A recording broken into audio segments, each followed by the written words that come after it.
Okay, so we're gonna try to have better audio this time, but like, do not put any bets on that, okay? But I'm gonna try for sure. An attempt will be made. Essentially, he had rivalry. By the way, you know what? We're not even gonna call it that. We're gonna call it the gay hockey show, and you know why? Because I cannot pronounce that word, and it really fucking pisses me off. Okay, I cannot pronounce that word. Rivalry. See, we're not gonna do that. Like, they should just change the name. I'm like, whatever. The gay hockey show. You know what I'm talking about when I say that. Oh, hello. Exactly.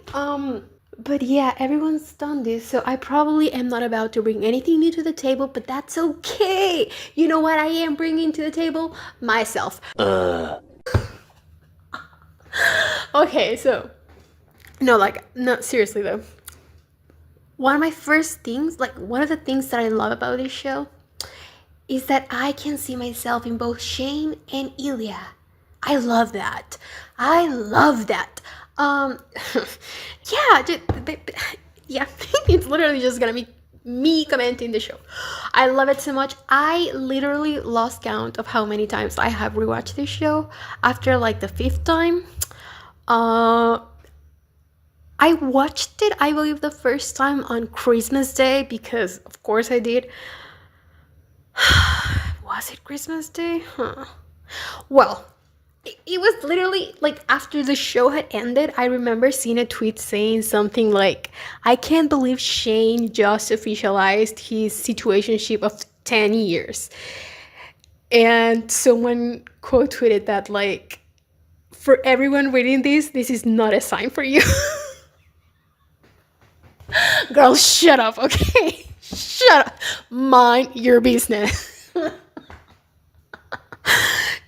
No, but seriously though, like when I saw that, because I had been, I am a chronically offline person, believe it or not, in my own way. Like I hate Twitter, I hate TikTok, I hate Instagram. Because they genuinely infuriate me. No, I am not doing that. I'm not doing that. I can do YouTube and I can do other stuff, but that's it. That's it. Um, so yeah, most of what I know of the show is through YouTube and through like interviews because I have seen interviews with the actors. I don't know if to get into the actors. I mean, I like them. Excellent. They're excellent. That's one of the cool things of the show, you know, like we all sort of relate in a way. I kind of love that. I love how universal this is becoming because I they are hitting so many. Wow.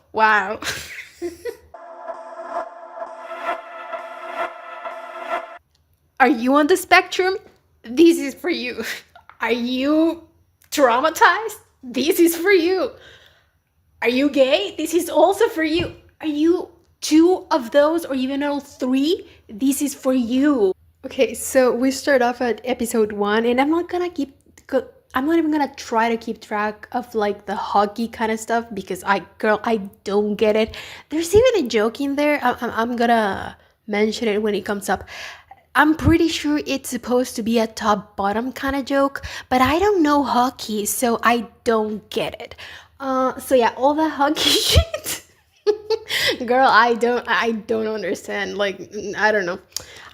I don't do sports, okay? Okay, so Ilya and Shane meet. Okay, so first of all, they meet in the first 5 seconds of the show, so already I know this is gonna be good. um yeah, and because I knew it was a situationship, I was like, oh, okay. I can feel the sexual tension. I love that Shane is so like I mean, I think this was his attempt at pulling Ilya. Ilya Rosanov? Shane Hollander, I wanted to introduce myself. Oh, I'm not sure you're supposed to smoke here.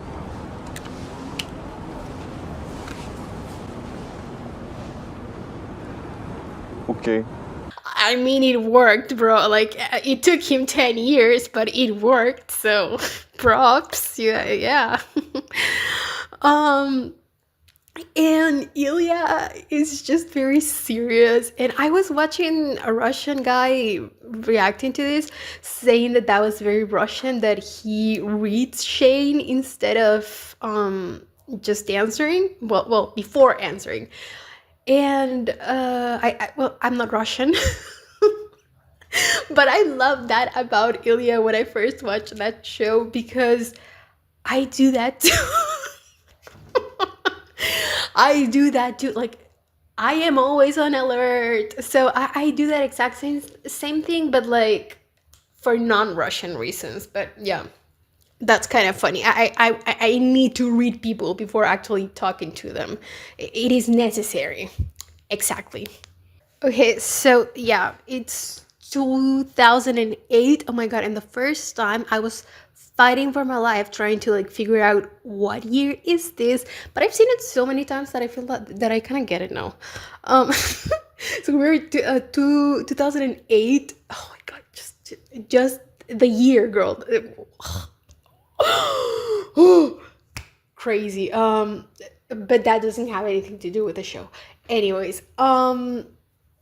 they meet at this hockey thing. I don't fucking know. This is like when they are, I don't know. This is before they get drafted to those, professional teams.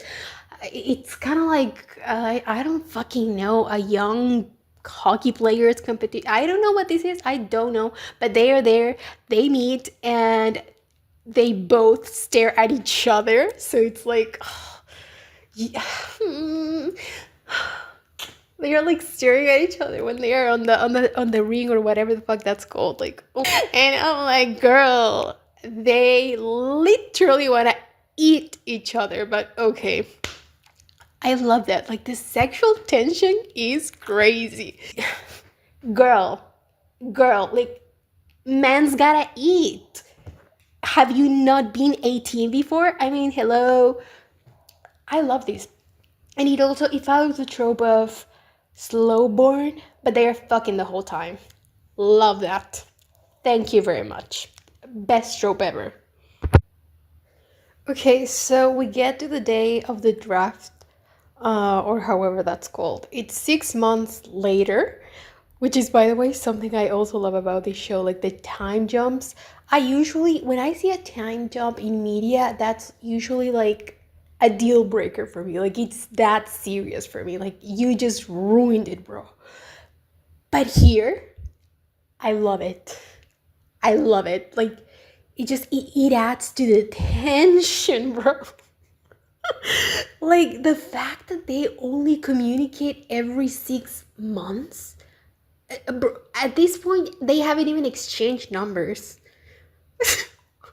or or MSN address. Oh my god, it was 2008.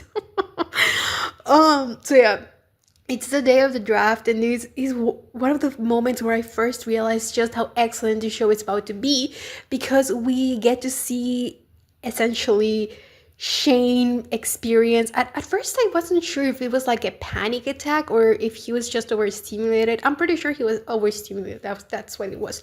But I love that because it felt so.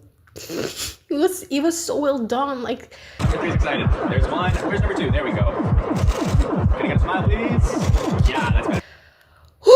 just like that feeling. I love that. I love how they really allow you to put yourself in Shane's shoes. Although, honestly, I feel like the show makes it very easy, but somehow I have still seen people say it doesn't work. I saw these reviewers saying Shane doesn't have a personality, and I'm like,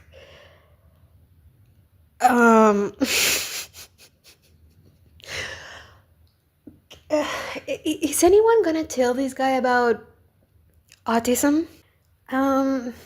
It is never stated like specifically verbally in the show. In my opinion, it's not needed. I kind of like that they did it that way because it makes it so that it's not the focus of the story, and it's just telling you how it, affects his everyday life. Yeah. So I like the way they did it. It's just very unfortunate that so many people, I mean, not so many, I feel like, okay, the show has a lot of fans, right? So the fans, of course, know, but all of these people who are just like doing, casual viewings or reviews because they want views, um, they they don't, they're they are unaware of the fact that Shane is autistic. I don't I don't know what to say about that. I feel like, wow, like, how, what's cooked? We're cooked. We're cooked.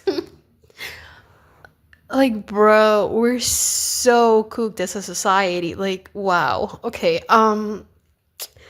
Shane is autistic, by the way, in case you people couldn't tell.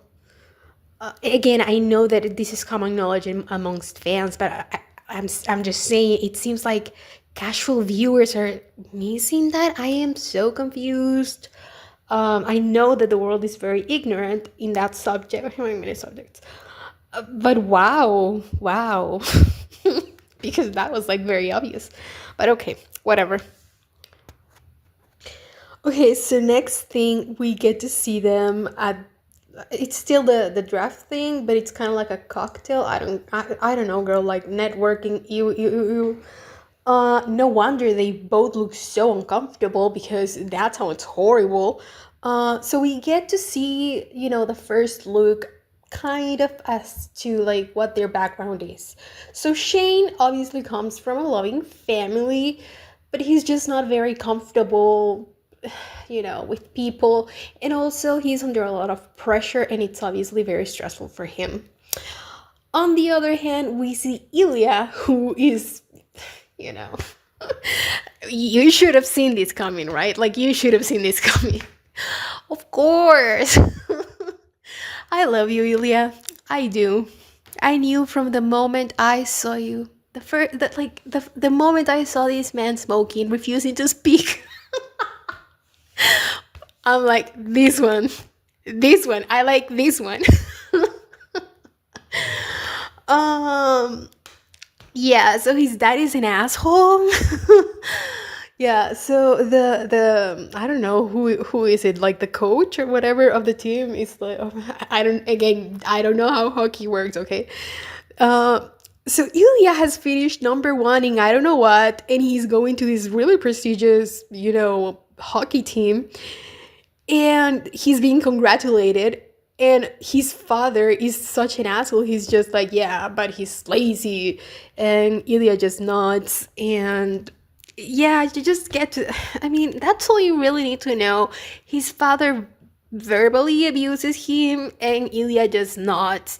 And I mean, again, I'm sure, okay, this is not spoiler free, obviously. I mean, and obviously you already saw the show, because already, I mean, everyone's seen it, so this is not news to you. But yeah, he is in fact just like that, just an asshole, always an asshole.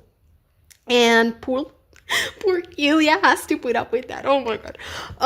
So yeah, another thing that does happen, though, is that while you're seeing both of them, going through their inner turmoil, they again share a glance.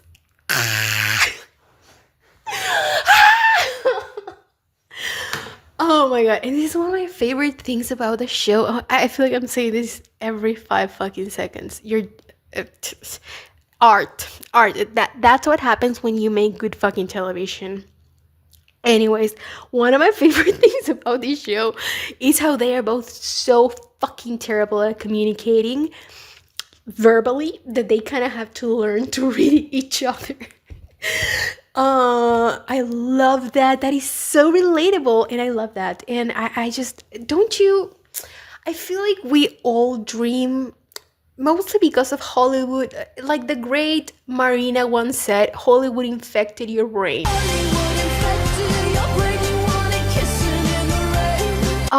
It did. You want this love story where you have this strong connection to someone so deep that they just know what you need and what you think without you even saying it. So I feel like that's a very universal desire. In the real world, that's not how it works.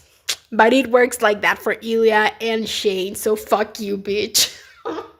No, but like in all seriousness though, they're not good with words, and that is definitely going to be an issue. Trust and believe. There's a reason why it took them 10 fucking years. So yeah, they learn to just read each other's what would non-verbal communication. Like there's so much non-verbal communication going on between them because they are unable to put, I don't know, their thoughts into words. So yeah, next thing we know, these men, and this is something we're not alike at all. I suppose they're both very stressed at the end of the day, so instead of like doing what I would do, they do something healthier, which is uh, they go to the gym and work out. And I'm like, huh, people live like that. That's crazy. Um, but yeah, it ends up just wow. I love how much sexual tension they can create without actually showing anything. Like nothing happens. And yet everything is a sexual innuendo in this entire scene. Like, are you kidding me? Take a shot for every sexual innuendo. Let's make that drinking. Let's make that drinking game. Oh my god.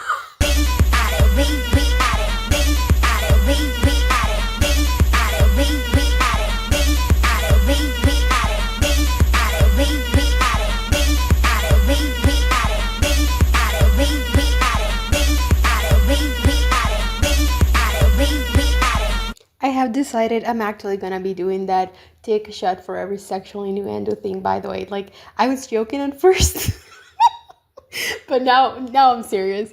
It's Friday. It's Friday. Like, I can do whatever I want. It's Friday. Friday. Okay, no, seriously. Let's go. Let's go. Okay. Let's unpack, or at least attempt to unpack the gym scene. So the gym is low-key empty, but Ilya still makes sure to, go straight right to the bike next to Shane's. And we get this really fun scene of them trying to outrun each other, which is obviously also, it's like double symbolism. In one way, it symbolizes that they are hockey rivals, and in another way, it symbolizes that, girl, they are fucking. They are like metaphorically fucking. Like, wow, crazy shit. Again, Jacob, you're a genius. Oh, I mean, I don't know if this is in the book. I have not read the book, by the way. I don't know. I feel like most of the stuff I like from this show is very visual and like acting heavy. So, yeah, I don't know about that. But yeah, basically everything about this entire gym scene, sexual innuendo after sexual innuendo, okay? It's crazy. I love it. Please give me more of it. So I wanna take a second to talk about this scene after the workout, where Ilya is so clearly testing the waters and trying to get Shane to take a hint, but he has not yet realized that Shane doesn't know how to take a hint. He will soon realize, do not worry. But he has not realized yet. So he's like, "Oh yeah, I'm gonna be playing for Boston. You're going to be playing for Montreal." And he's like, "We're gonna be seeing each other a lot. How interesting. Wow, that's so interesting." And Shane is like, "Yeah, it is interesting." Oh my god, he's so me, bro. Oh, I love him.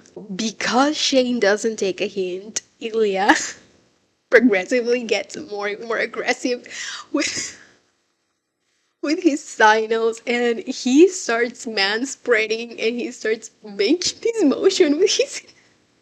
He was like, "Please look at my dick. Please look at my dick." I love this man. Oh God. Oh yeah, he's also drinking water from a water bottle in a very non-sexual innuendo way. Like this is not like a deep analysis, you know, like no, it's not that. But it is though. It is. And then their feet get closer together and like not to be that person, but like hello, that's intimacy, just saying. So then Ilya shakes the bottle at him. Oh my god. Shade accepts. And they kind of like, their hands kind of touch.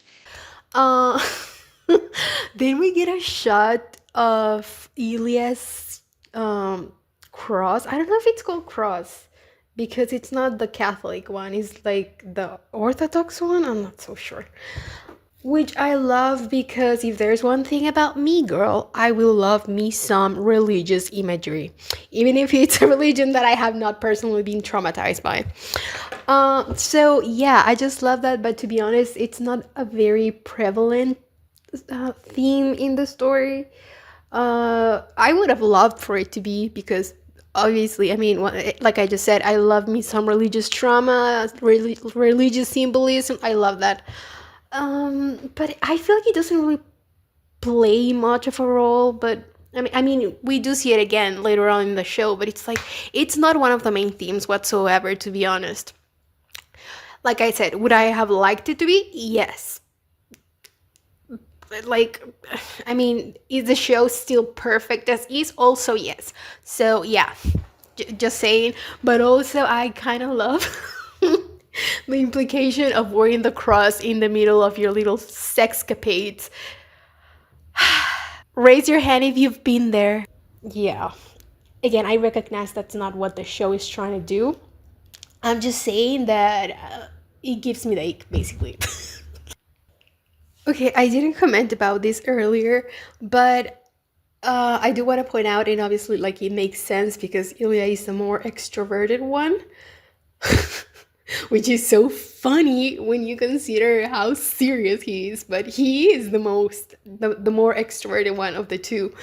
Um, so he does take initiative. Well, technically, okay, let's be serious. The one that took the first step was Shane. Like, you cannot take that away from him. Like he went there. He went there. Okay, he went out of his way to look for for these men.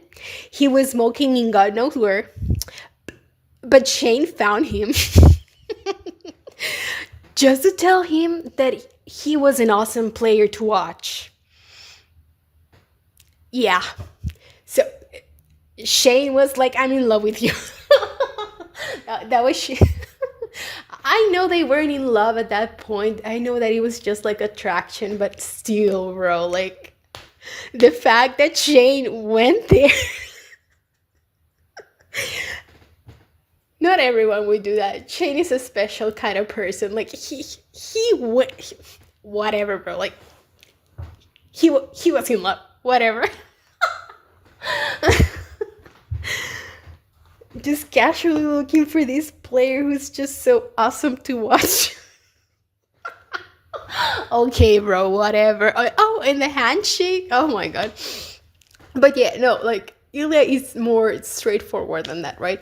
So when they were at the gym, he kind of insinuates like he's trying to get Shane to take a hint, but he has yet to realize that Shane cannot take a hint. But it's okay. Like, it's okay. Like I said, they're both bad at communicating, so I'm not going to shame either of them for that because I feel like they're both bad at it, and I am bad at it as well. So like, you know what? Let's all be terrible at communicating. Like, period. Um, I love that. So yeah, Ilya is just hinting like, "Oh, I'm in Boston, and you're going to Montreal. Like, those are the teams they're going to be playing for, whatever." So apparently, this means that they're going to be playing against each other a lot, and so Ilya mentions it very clearly to be like, "We're going to be seeing each other a lot, right? Right? You get what I mean?" And Shay doesn't really get it, but I mean, he will. He will. Um, and so now they're this is months later. Like I said, it's like October now. They are doing this photo shoot because the teams are going to be having, I guess, this match together, and everyone wants to, I don't know, like, again, I don't know, sports. I guess like this is like if Messi and what's the other dude called? Ronaldo. I don't know. I was gonna say in pop terms, this is like if, but then I realized that I have no idea. I have no idea what I can compare these to.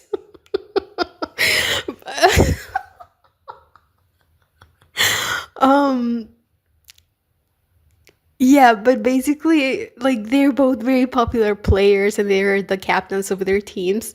So I guess a lot of people just want to know what's going on. Like they're just, again, I don't get sports, but I guess people being, I don't know, popular players against each other. I don't know. And you know what the funny thing is that I just know that in the real world, I know that in the real world, this is a thing that happens.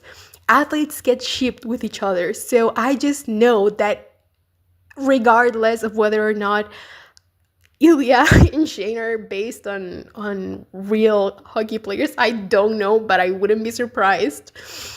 I just know that whether it is in the fictional world of heated rivalry or if it is heated rivalry in real life, I just know that there are fans out there making fanfic about these two. I just know it. So yeah, it's just the perfect situation. Yeah, they would so be shipped. Like I can just imagine. Again, we're in 2010. They would probably be on like it wouldn't be Tumblr. It wouldn't be Tumblr yet. It would be Twitter probably. Yeah, you would be, girl, the fanfic that would be.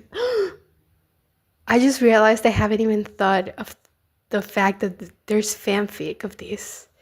Oh my god.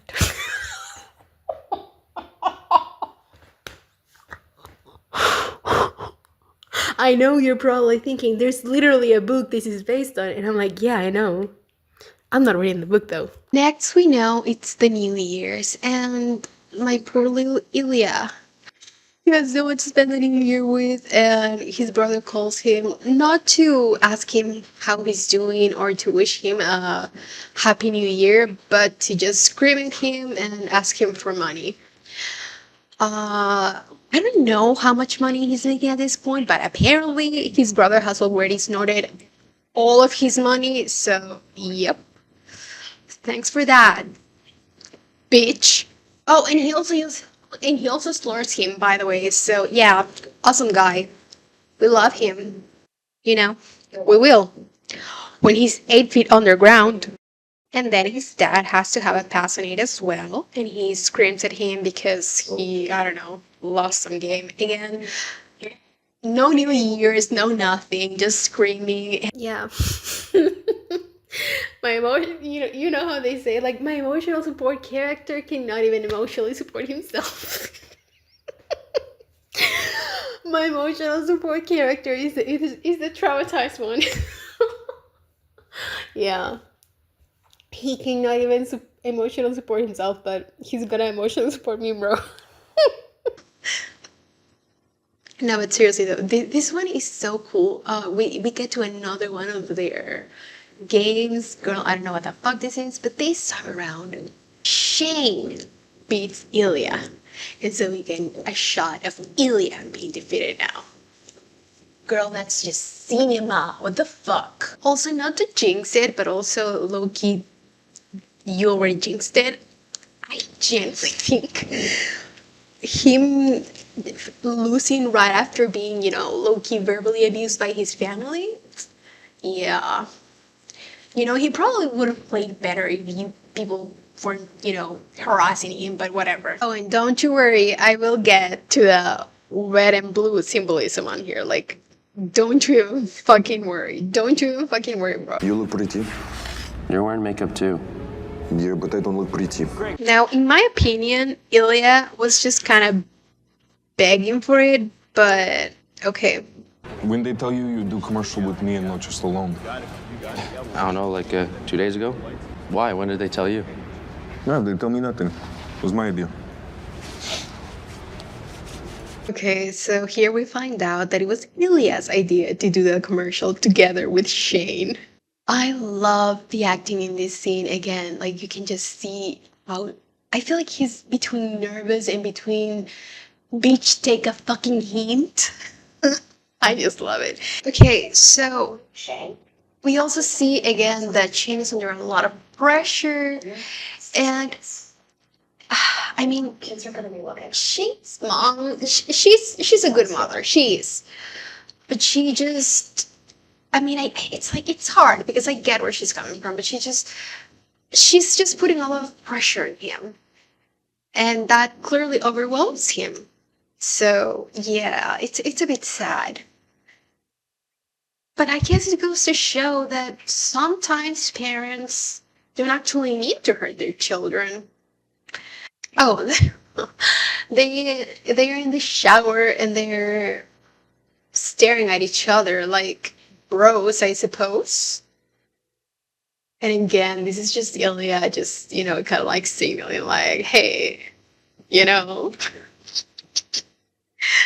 But anyways, that's not even an issue for Ilya. He's literally pleasuring himself right in front of Shane, since he won't take a fucking hint. He's like, okay, you're not taking a hint. I'm literally just I'm gonna spell it out for you. I'm gonna stroke it.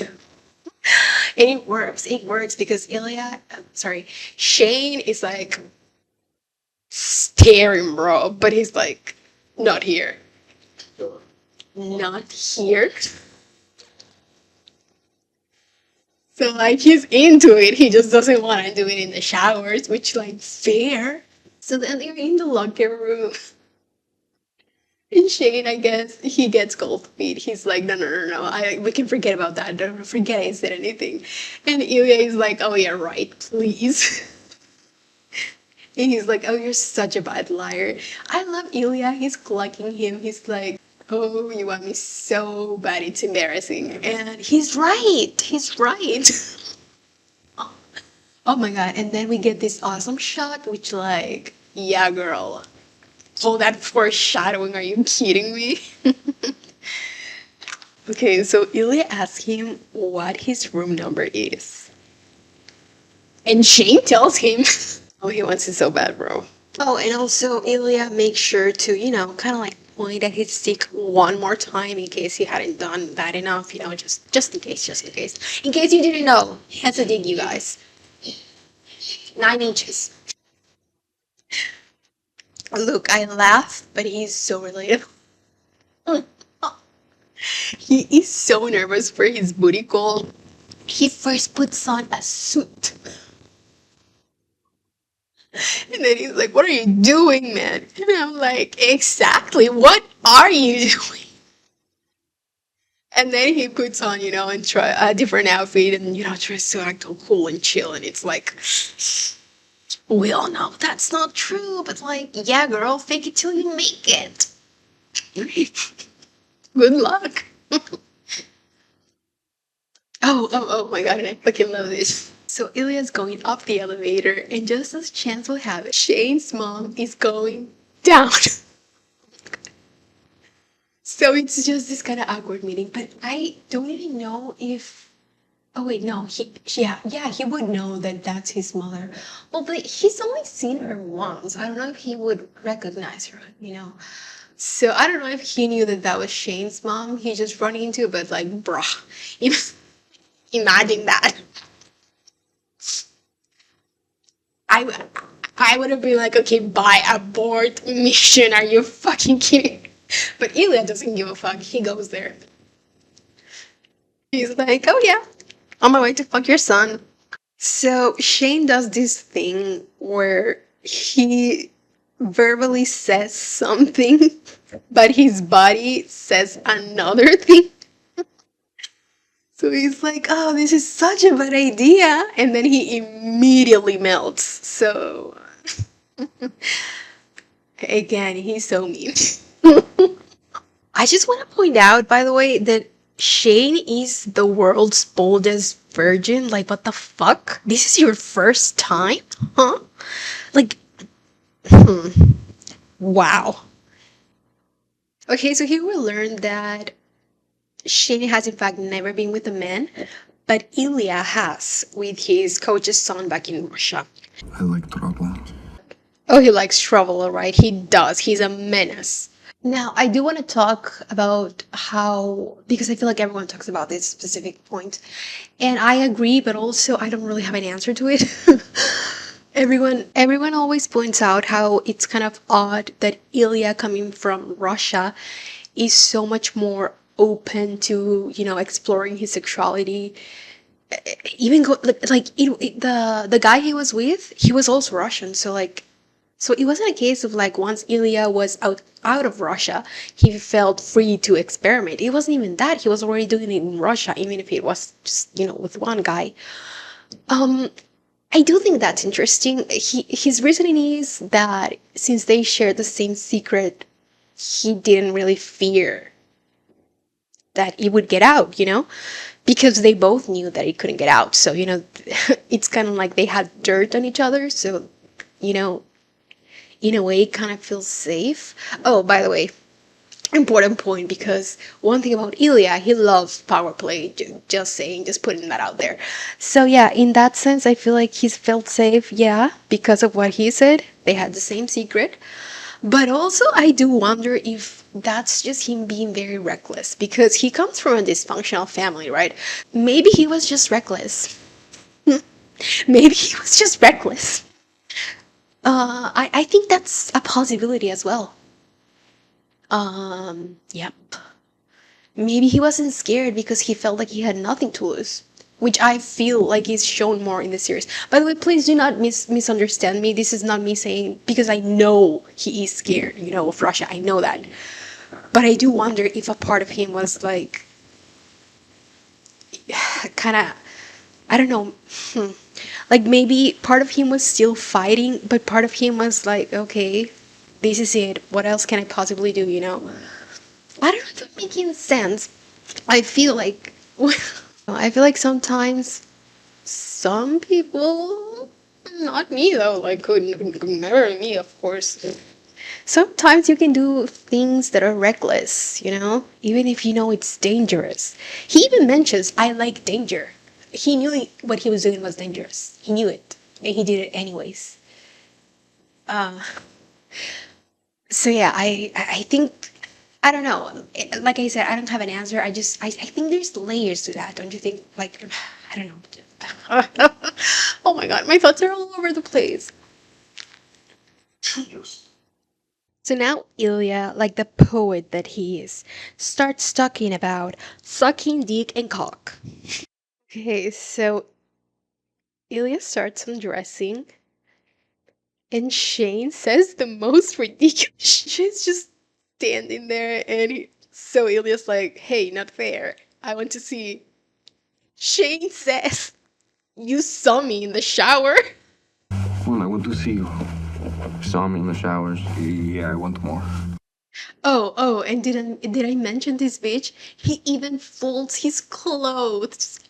Oh my fucking god.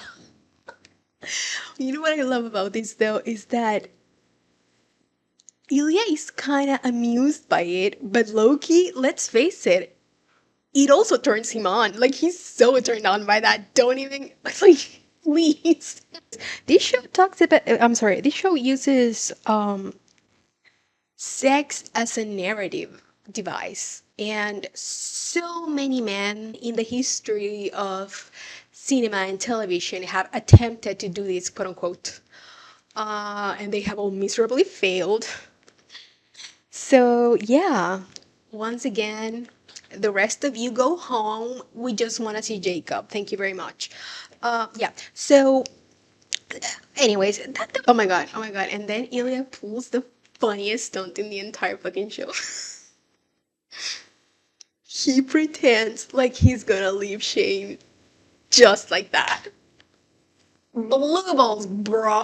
Oh my god. This is the funniest thing ever. And believe it or not, even from the first time I watched this, I knew he was fucking. Oh. No, no, seriously, though, I knew he was fucking with him. Like, I was like, oh, no. I know what he's doing. Like, because he just likes messing with Shane's head. He loves it. Like, but of course he does, he does. He does return the favor. He's not an asshole. They do experience a moment of what the men call post-nut clarity, I think. Yeah, it's like they suddenly kind of wake up and it sort of becomes a bit awkward. Which is awkward. Like I was saying, like, wow, I think Shane was so horny that he forgot about everything. He was so blinded by the horniness that he was able to do this. Like he was so horny that he was able to pull this shit. Like wow, he was down bad, you guys. He was so down bad. He literally went down actually. So genuinely I think okay. So Shane attempts to act all nonchalant, but he's not very good at it. Ilya does the same, but he is actually good at it. I mean, after a while, you do learn to read him, as the audience, as the show progresses. But he is very good at hiding his emotions compared to Shane. Uh, and he's kind of turned on by this. Like, he's so turned on by Shane is just losing his shit, attempting to look cool and connected, and Ilya is just loving it. It turns him on so much. Come on, God. These men are so horny. Has someone made an edit to Shane and Ilya with Colors by Halsey? Should I do it myself? I don't know how to edit, but like, should I? First time I watched the show, I forgot we were in 2010. And so when the dad asks what YouTube is, I'm like, what the hell? But guys, it's 2010, so I just wanted to mention that. I feel like it happened to all of us. It's a universal experience. We're all united by heated rivalry and the concept of time. Yeah. And so Shane likes watching videos of unlikely animals becoming friends like a tiger and a bear. And I'm like, oh my god, that's him and Ilya. Beginning of the season, you said you were going to score 40 goals your rookie season. Are you still feeling like that's going to happen? Never said 40 goals. He's liar told you that. Said 50. Shane is so turned on by this. Like, it's crazy. I love that they are genuinely so competitive with each other in terms of hockey. It's like, it's so fun because it's such a weird dynamic where they're like competitive and jealous, but they also kind of love seeing the other, win, but at the same time, they want to win. It's so fun. Oh God, I love it. He loves the fact that Ilya is, showing off like, oh, I didn't mean 40, I meant 50. He's so into that. Like, he's like, oh my God. He's like, oh wow, that's my man. I love him so much, you guys. I'm gonna die. And oh my fucking God, the acting, wow. Like I said, the non-verbal communication in the show, absolutely insane. You can see all of the emotions going through Shane in this moment again. Like the acting, oh my fucking God. Fuck him. Right up the butt. And he took that literally. By the way, I just want to point out that I've seen this show like a million times. I don't even know how many times. I lost count after like the fifth time. And I had never once noticed, because I'm an idiot, clearly, that the team logo kind of thingies, they are all sexual innuendos. When I tell you I had not noticed up until this week because I saw someone else pointing out in some comment section, like I'm like, how did I miss this? Oh, brother. Мистер Холландер, как это быть идеальным? Просто отлично. Спасибо, что спросили. Once again, Ilya is so fucking turned on by this man. Please, please. It's getting embarrassing, Ilya. Come on. Just kidding. I love it. I just want to comment because I've been seeing a lot of reaction videos to this, and I see so many people mention like, why doesn't he just stop giving money to his family? Why is he even talking to his family? And I just want to, you people are stupid as fuck. Oh my god. Oh, it really pisses me off.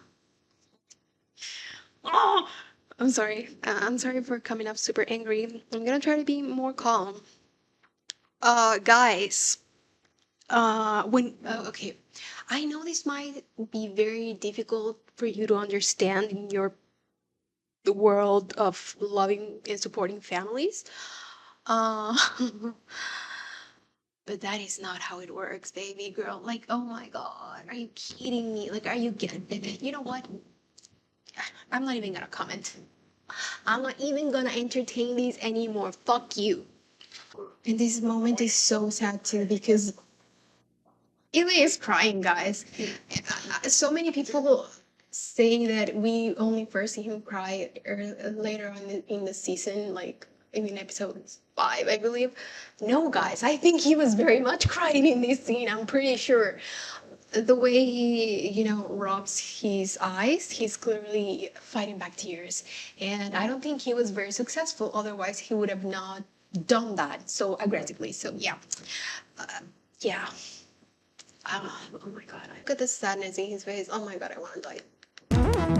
Here we are at the MLH All-Star Game in the We're about to see some of the best nonverbal communication ever seen in the history of television.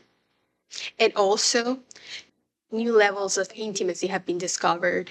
This year is Team Hollander versus Team Rosenoff. Okay, so here Ilya gets a little nervous and he doesn't know what to answer. I don't know. Oh my god. I guess they just remind him of all this pressure he's under. And Shane comes in and saves the day and they communicate by touching, like even a nod at each other with their feet. Like, oh my god, romance. This is so beautiful. I could cry. So Ilya gets all flustered because he's being reminded of all of his pressure he's under, and he panics. The charismatic, Ilya has gone away. He's very vulnerable, and Shane comes to the rescue. I love him so much. Like, I'm actually gonna cry. Sorry not to jump the gun here, but with Rosenoff's permission. What he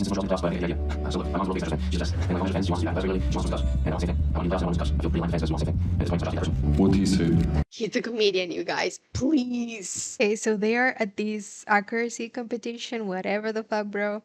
He's a big kid with a big shot. So Ilya sets a record, and then Shane immediately breaks his record. And I love it because, again, this is what I'm saying. Like, you feel that competitiveness. Like, Shane is clearly jealous. He's like, fuck you. But also like, fuck you, Like, I don't know. It is my belief that he is so turned on by this. He loves this. Like, he is into it. He likes that. He likes that. Think I'm going to bed early tonight. 20 to 1. At this point, all Ilya has to say is his room number. And Shane will come running. You know what, though? Like, valid. Leave him alone. Leave him alone, okay? Someone chasing you. I'm standing in the hallway like an idiot. What I mean, he pretends to be angry and then 0.05 seconds later, boom, he's on top of him. Boom, he's got him pinned. It's so funny to me how easy Shane keeps saying, oh my god. Doesn't even try, bro. Okay, so they end up not having sex because Shane doesn't want to because Hunter. Oh shit. Shane doesn't want to because Scott Hunter is right next door. And then he has a panic attack, and I want to open the discussion because I want to understand.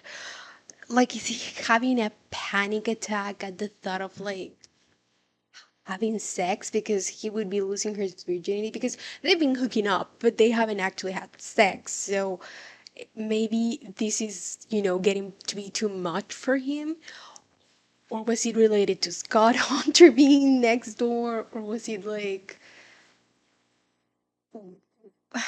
I don't really understand what exactly triggered the panic attack. Or was he just that scared at that very second, even though they weren't going to have sex? But like he was already like, okay, next time. Or was it the fact that he said next time? I don't know. Comment below. I don't know. Like, I don't know. I know we talked about Montreal in 2 weeks. Oh my god, Hollander, you were so boring. Give me your phone. Give. Okay, so by this point, you can kind of see Ilya is starting to understand the way Shane operates, let's say. So he knows what he means. So, oh God, I love this about this show. Like, Ilya just knew that that's what Shane meant. I love that.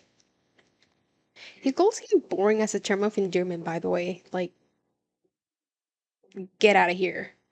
I know Shane doesn't know this yet, but hopefully one day he will. Oh my God, and I love their nicknames. They're Jane and Lily. Fucking love that. Oh. And I know that he chose Jane because it's kind of sounds like Shane, but also girl, plain Jane, boring plain Jane. Love that. So good. Into Montreal today, 2 feet of snow. Look at Ilya all upset that his little booty call got canceled. Like, dude, he's got genuine anxiety. Look at that. I love, to be honest, that they don't have sex. I love that the plane. I love that the flight gets canceled. Like, yes, let's build up the tension. Let's build up the tension. Let's build up. They're edging us, like this is not just about like this is no longer just about Ilya edging Shane. This is about the show edging us. It's crazy. Jackie's gonna be so happy. She's obsessed with being the first wag to feed you. Oh yeah, and we get introduced to Hayden. He and his wife, I don't know how old they are, but they are just puppy children, like they were rabbits or something. I don't know. Also, I want to point out that the word quote unquote wag sounds like hag, but also like vag. Like, do people actually say that? What? Wait, it also sounds like wap. Hmm. Interesting. What the fuck is a wag? I'm gonna look that up later. Oh my god, and the first time I watched this was terrifying as shit. Ilya gets home and this random girl appears out of nowhere. And the first time I watched this, I was like, holy shit, what is going on? I thought he had a whole girlfriend he had been hiding from us, bro. But they were just fuck buddies. It's okay, you guys. But also, okay, I'm gonna talk about this right now. I don't understand how that works. I mean, I do, but also, like, I don't understand. I mean, don't do that, bro. Don't do that. Oh god, it's so weird. Has anyone had a relationship like that ends well? A friendship, I mean, a friendship like that end. Let me know. Let me know. I kind of feel like it was also unnecessary to have them have sex because why were they having sex? I mean, it's not like he didn't have like he slept around a lot. So why like I just don't get it. I don't get it. I don't get it. Yeah. I mean, I do love their friendship, don't get me wrong, but I just don't understand why was it necessary for them to have sex? Like how did that happen? Why did that happen? Why were they just not friends? I mean, we know he's bisexual, girl. Like we know. We see him like with a million women throughout the show. You didn't have to show us this. We know. Okay, thank you. Also, even if you hadn't shown us, like we know this is a bisexual man, by the way, if you couldn't tell. Plus, I just enjoy it more when they are having this sibling kind of dynamic that we see later on in like episode 5.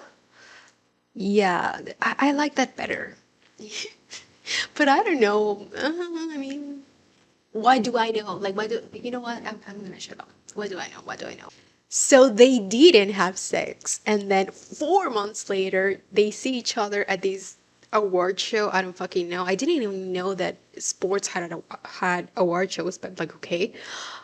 Shane wins Rookie of the Year, and Eli's not happy about that. So we're going to see it. So yeah, they have like an after party, I suppose. I don't know. And yeah, everyone is celebrating, and Shane is just looking for Ilya, and Ilya is nowhere to be found. Girl. Oh god.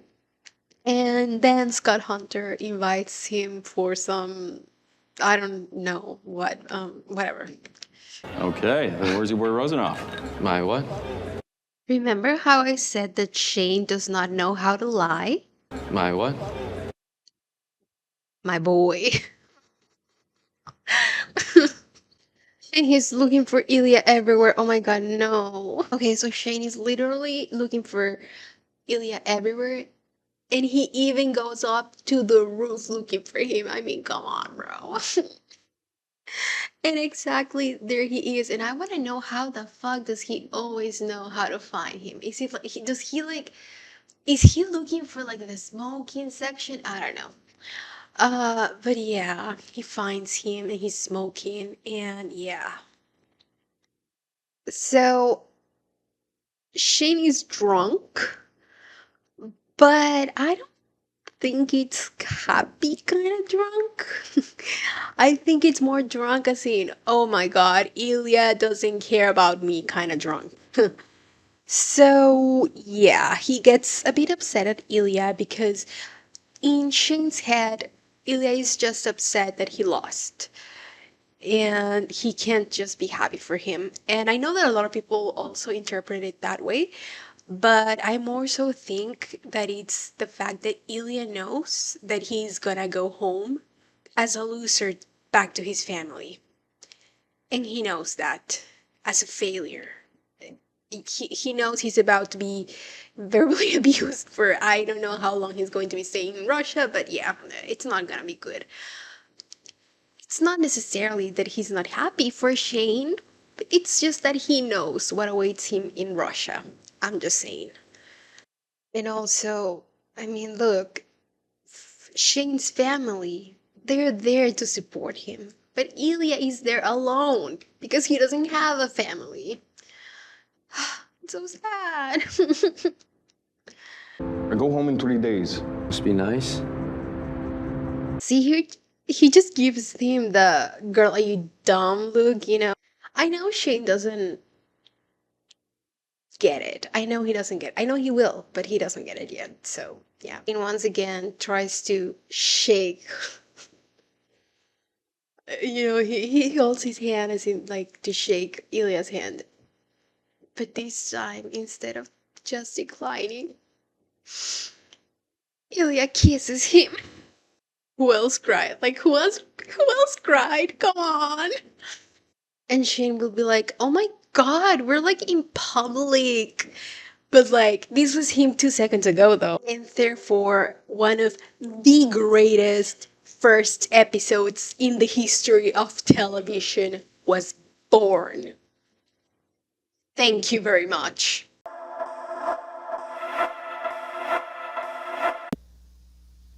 Okay, so I don't really remember any of what I said last time, but it doesn't fucking matter right now, because this is like a live reaction, okay? So whatever. If I repeat myself, that's because I'm right. And if I contradict myself, that's because I'm also right. Okay, so things to keep in mind. Um, so they met in 2008, and we are now in summer 2011. Bitch. I want to make it abundantly clear for everyone that they have not fucked. I mean, they have, but only in like metaphorical sense, you know, like not in like physical sense, more like in metaphorical sense. You know what I mean? Exactly. This show is for the real yearners, okay? I have seen some reactions say that this is not actually a slow burn. Girl, you just don't get it. I have also seen it said that the show, quote unquote, picks up eventually. Wow, are you absolutely insane? Picks up? Are you fucking kidding me? I was on the edge of my fucking seat from the very fucking second this shit started. I do not understand how you people can say that. The first two episodes are genuinely so fucking good, and I do not understand why people do not like them. Girl, it's about the edging, okay? Ilya was edging Shane, and then Shane is edging Ilya, and fucking Jacob is edging us, as in like the show is edging us. It's so terrible, you guys, but it's excellent, and that's exactly what makes it so good. It's slow burn, but you guys don't get it. Like, it's not about sex, but it is, okay?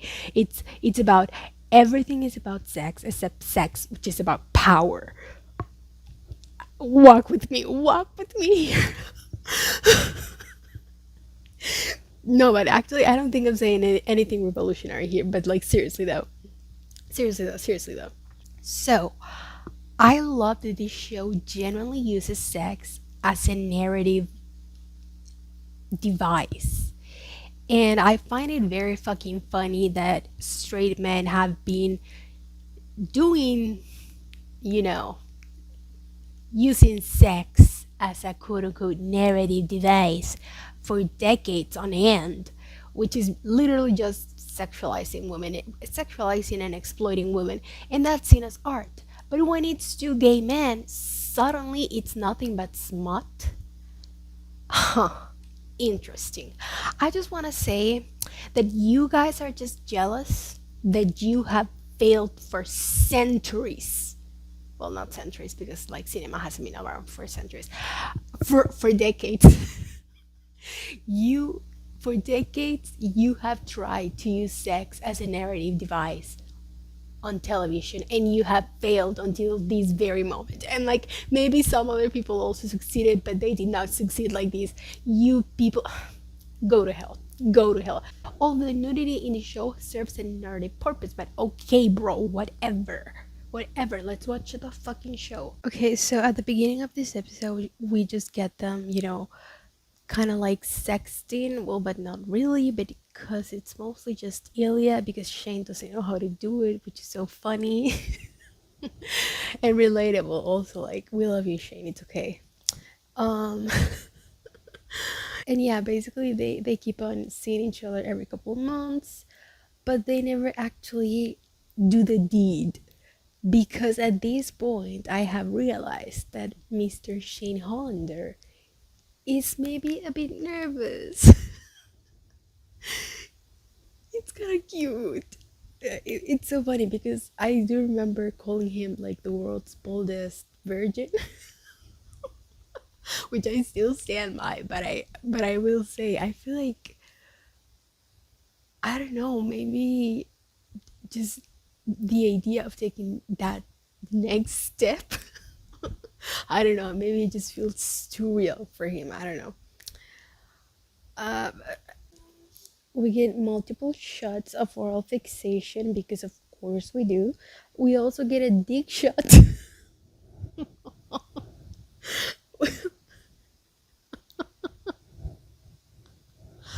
Oh my god, when I first watched this I was like, oh wow.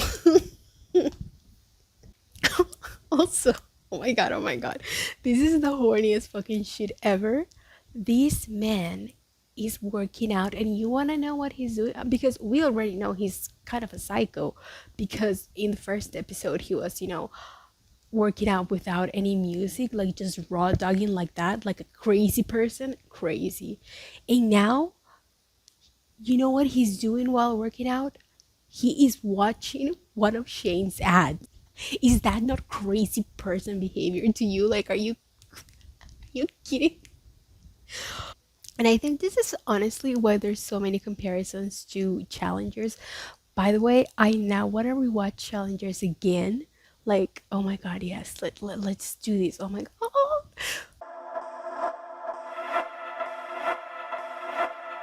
god. Yeah, but I love that because it's kind of like seeing them work out and seeing them. Well, you don't see them much on the ring, right? But just the sports, the sports aspect of it is honestly, people say that it's just there as background, but it's like I mean yes, but also no, because it's also there to represent sex.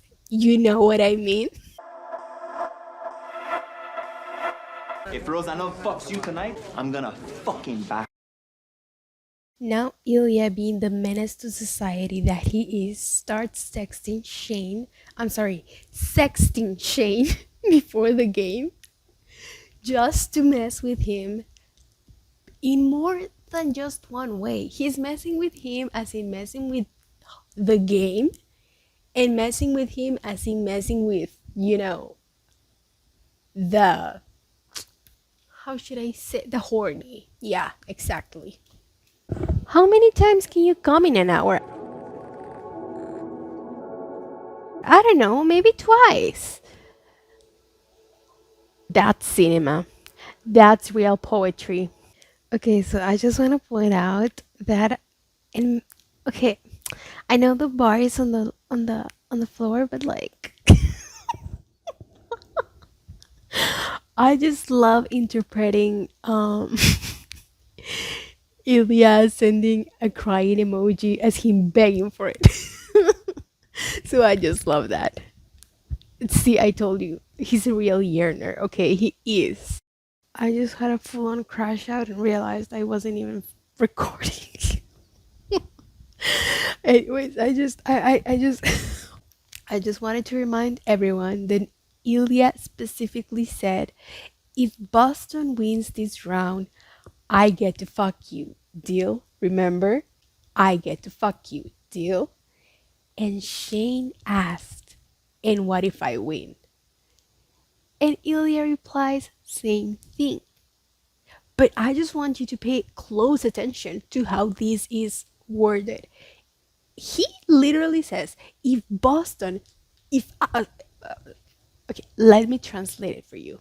If I win, I get to fuck you. Deal? And Shane is like, what if I win? He's like, same thing. And what happens in the end? Shane wins.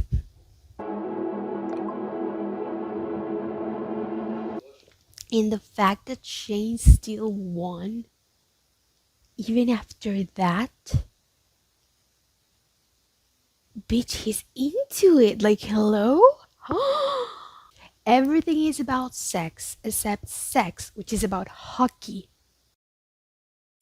Just this power play, I love it. Ilya didn't know it, but he he had just sealed his own fate.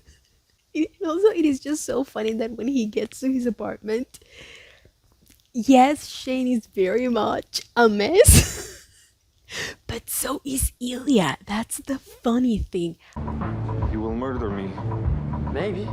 Bruh, they got horny from playing hockey against each other. Like, that is crazy stuff. Crazy stuff. Also, notice how Ilya doesn't even give a fuck that he lost because he's still getting shamed. So who fucking cares? Okay, I want everyone to listen closely to me. They met in December 2008 and they're just now having sex in fall 2013. God's strongest soldier, I must say. So Shane has this really funny thing where he doesn't really know how to ask for what he wants, or maybe he's too scared to. I'm not really sure. But of course, Ilya is able to read through that because it's true love, bro. Like, whatever the fuck. Again, it's in the non-verbal communication, bro. So where do you want me? In the kitchen, on the floor? Fuck you. The "no, you come here" scene is honestly one of the most romantic scenes in history of cinema. Just, oh my god. Come here. No, you come here. No, you come here. The way they're both saying "no, you come here" while they both walk towards each other.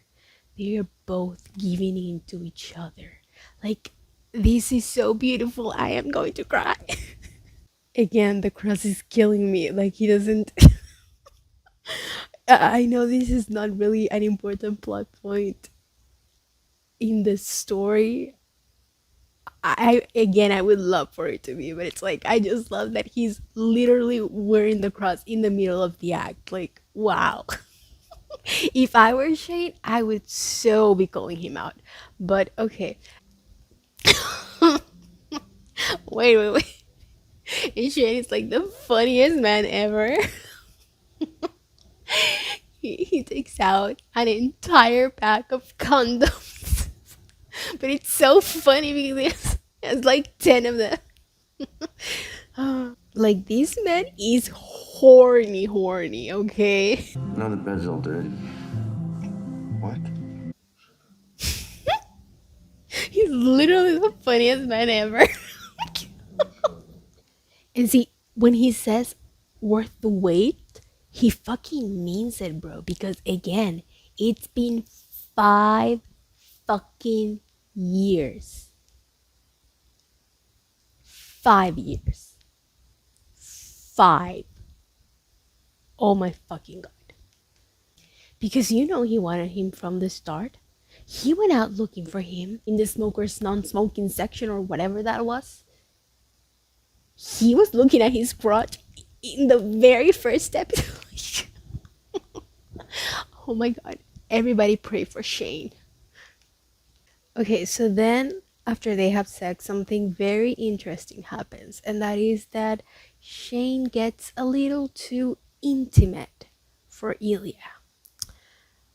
He gives him a very tender kiss, and he even kisses his forehead. A forehead kiss. Oh my god, he is in love. Okay. Everybody, calm down. Okay. So, Ilya's avoidant attachment jumped out. He freaked the fuck out. He's like, holy shit, fight or flight. So he fled, basically. He literally fled. I should go. And that's my traumatized child. That's my traumatized child. Like, I love this man. I love him, okay? And whenever I see people calling Ilya an asshole, I get it, but also I get Ilya. Your family must be happy they're in Russia. Yes. My parents are pretty psyched for me. Here is one of the many moments of the series in which we see Ilya have to face a world full of people with normal families, and you being the odd one out with the most dysfunctional family straight out of a soap opera. So yeah, obviously Shane doesn't mean any, any malice with his comments about his family, but it's just, it's so obvious to me why he emotionally shuts out. Shane is talking about how his family is so loving and they are so sad they can't come, with him to Russia and whatever the fuck. And Ilya's family could not care if he lives or dies, as long as he keeps on putting food on the table, basically. So, yeah. But, he can't just say that. So what does he do? He does what he does best, and that is avoid. Hey, remember when I made you come hands-free? Such a good trick. avoidant king.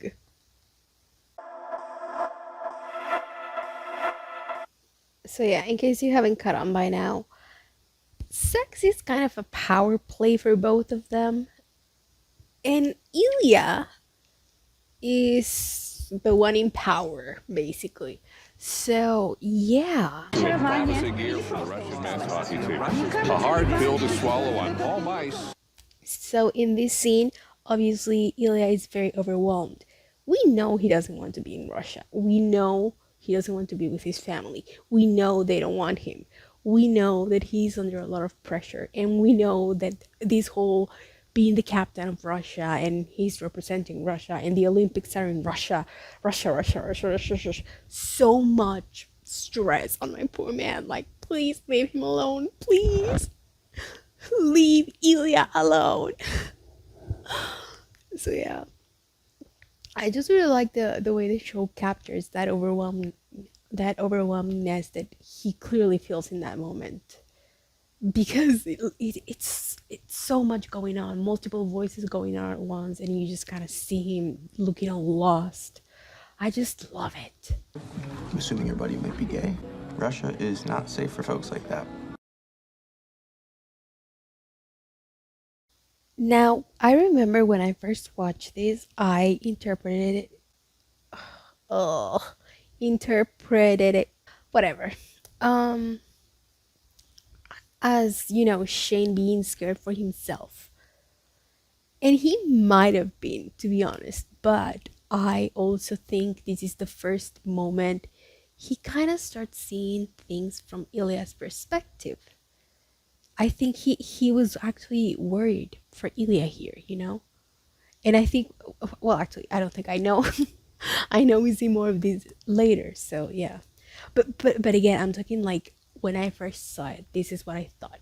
Just saying. Now I know that I was right. I was right. Not here. No, I'm not. I want to point out that when Shane goes looking for Ilya and he finds him, and Ilya says, "Not here," I believe Shane thinks he means not here, as in not in this specific place. He doesn't get that what Ilya means is not in Russia. As in Russia, we do not know each other. So yeah, heavy. I also want to point out that it's interesting that he won't answer his boring text or whatever. Um, I think this is important. This means that the quote unquote Lily and Jane thing isn't even enough in Russia. No pun intended, but also like, wow, I did it. Wow. So I guess it just kind of, it means it's even more dangerous. Fake names aren't going to save us. And Ilya knows that, and he is in Russia mode. So if I were to say, I would say I think this man is dissociating the whole fucking time when he's in Russia. Honestly, like, holy shit. I'm about to go off on this man, by the way. And what I meant about going up on this man, I'm going up on his father, because and this scene is very heartbreaking, don't get me wrong. I too cried, whatever the fuck. Хочет с тобой встретиться сегодня вечером. Он еще пьет. Как ты допустил до этого? Тебе не стыдно? Стыдно, отец. Но не настолько. I have so much to say about this. I feel like a lot of people, a lot of their anger towards Ilya's brother, which he deserves because he's a piece of shit. But I feel like people are easier on the father, which makes no sense because he's the father. So if the brother is the way he is, it's because of his father. And if Ilya is the way he is, it's because of his father. Just saying. And obviously, spoiler free, and I'm assuming that if you're watching this, you've already seen the show. But we later get, this line about Ilya saying something like, "She was so nice, but my father was so mean to her." speaking about her mother. I'm sorry, about his mother. So, yeah.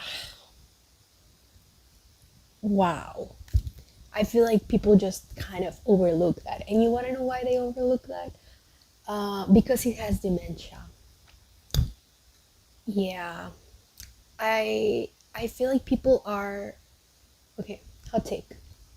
I feel like people are scared of calling Ilya's father abusive because he's sick. Being sick does not mean that he cannot be abusive. And if this is him sick, I can assure you, he was even worse when he was healthy. If this is him sick, if this is him at his lowest, imagine what this man is like when he is healthy. And also, do remember that when Ilyas does eventually speak about his mother's death to Shane, he says it was an accident and then follows it up by accidentally swallow a whole bottle of pills.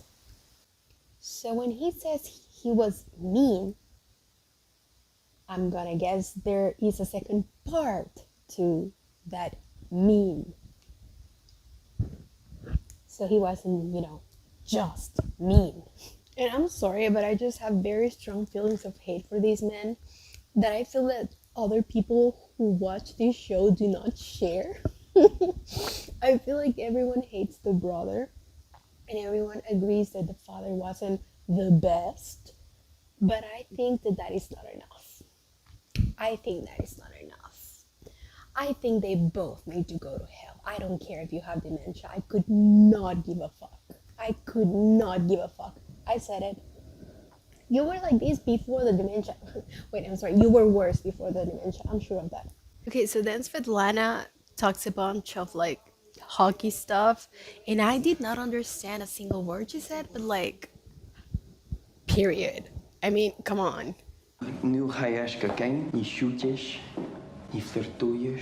I have yet to decide if he resists Sasha because he is low key, starting to get real feelings for Shane, or if he's just that numb and tuned out. I have no idea what's going on. No idea. And I rewatched this a million times. I still don't know. Like, Ilya, I want to study your brain. I do not understand what you were thinking here. I really don't. I know it wouldn't be cheating, but like, shut up. Um, but yeah, I want to understand. I want to understand, and I don't understand. Hey, so it's me from like 2 months in the future, and I just wanted to say that I have gained a new perspective of this scene, and I'm still not fully decided, but I now consider this the most possible of all options, and that is that I guess Sasha and Ilya were just like that. I think there's a very high chance that consent was not very present in their relationship. I have been thinking about that a lot lately, especially because we never really get confirmation on Sasha's age. So I guess you could say I'm reaching, especially because technically the actors, could look the same age. Could, I think, maybe, Yeah, I don't think we get enough background to definitely say this is the case. But I do think it could be, a possibility that consent was not there, if you will. Sasha was probably overstepping some boundaries and he was used to getting his way. And now that Ilya is older and has experienced, a relationship where both parties get what they want, he might no longer be interested in this because he's realizing, oh, this is some bullshit. So yeah, um, I've been thinking about that possibility a lot lately, and it makes me very uncomfortable. But I honestly think it's the most probable one, if I'm being honest. But again, I don't feel like we get enough background to make a definite decision. Like, there's not a right answer. There is no right answer. We don't have enough information, in my opinion. And we never will, and that pisses me off. Because even if we have a second season, I highly doubt this is going to be explored. So, whatever, bro. I wish we had an answer, but I don't think we do.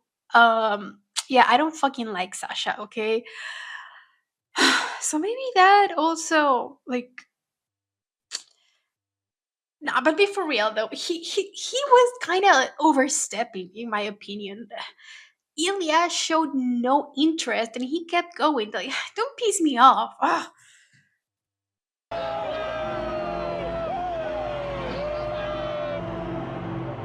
So I don't know what this cup is, but this cup is like very important. Okay, they get it every year, and it's like a big deal. So yeah, just like Queen Svetlana predicted, Ilya gets the cup, and it's so beautiful. You can see just Shane. He's jealous, but he's also just so proud and so happy. It's like it's so, oh my god, so many emotions are being felt. Like, yes, there is jealousy, there is that competitiveness to him, but there's also he's so proud of Ilya. Come on. Fuck were you? We're on 5 seconds. 25 seconds. I was busy. With who? Ilya has not been answering Shane's text. Oh my god. And now it's the awards. I don't know what awards these are. They have these awards, I don't know, every year. It's always in Las Vegas. I don't fucking know. But this is when they finally see each other again.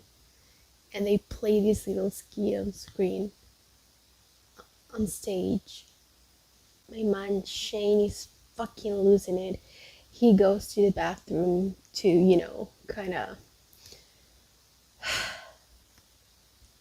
I don't know, girl, get himself together.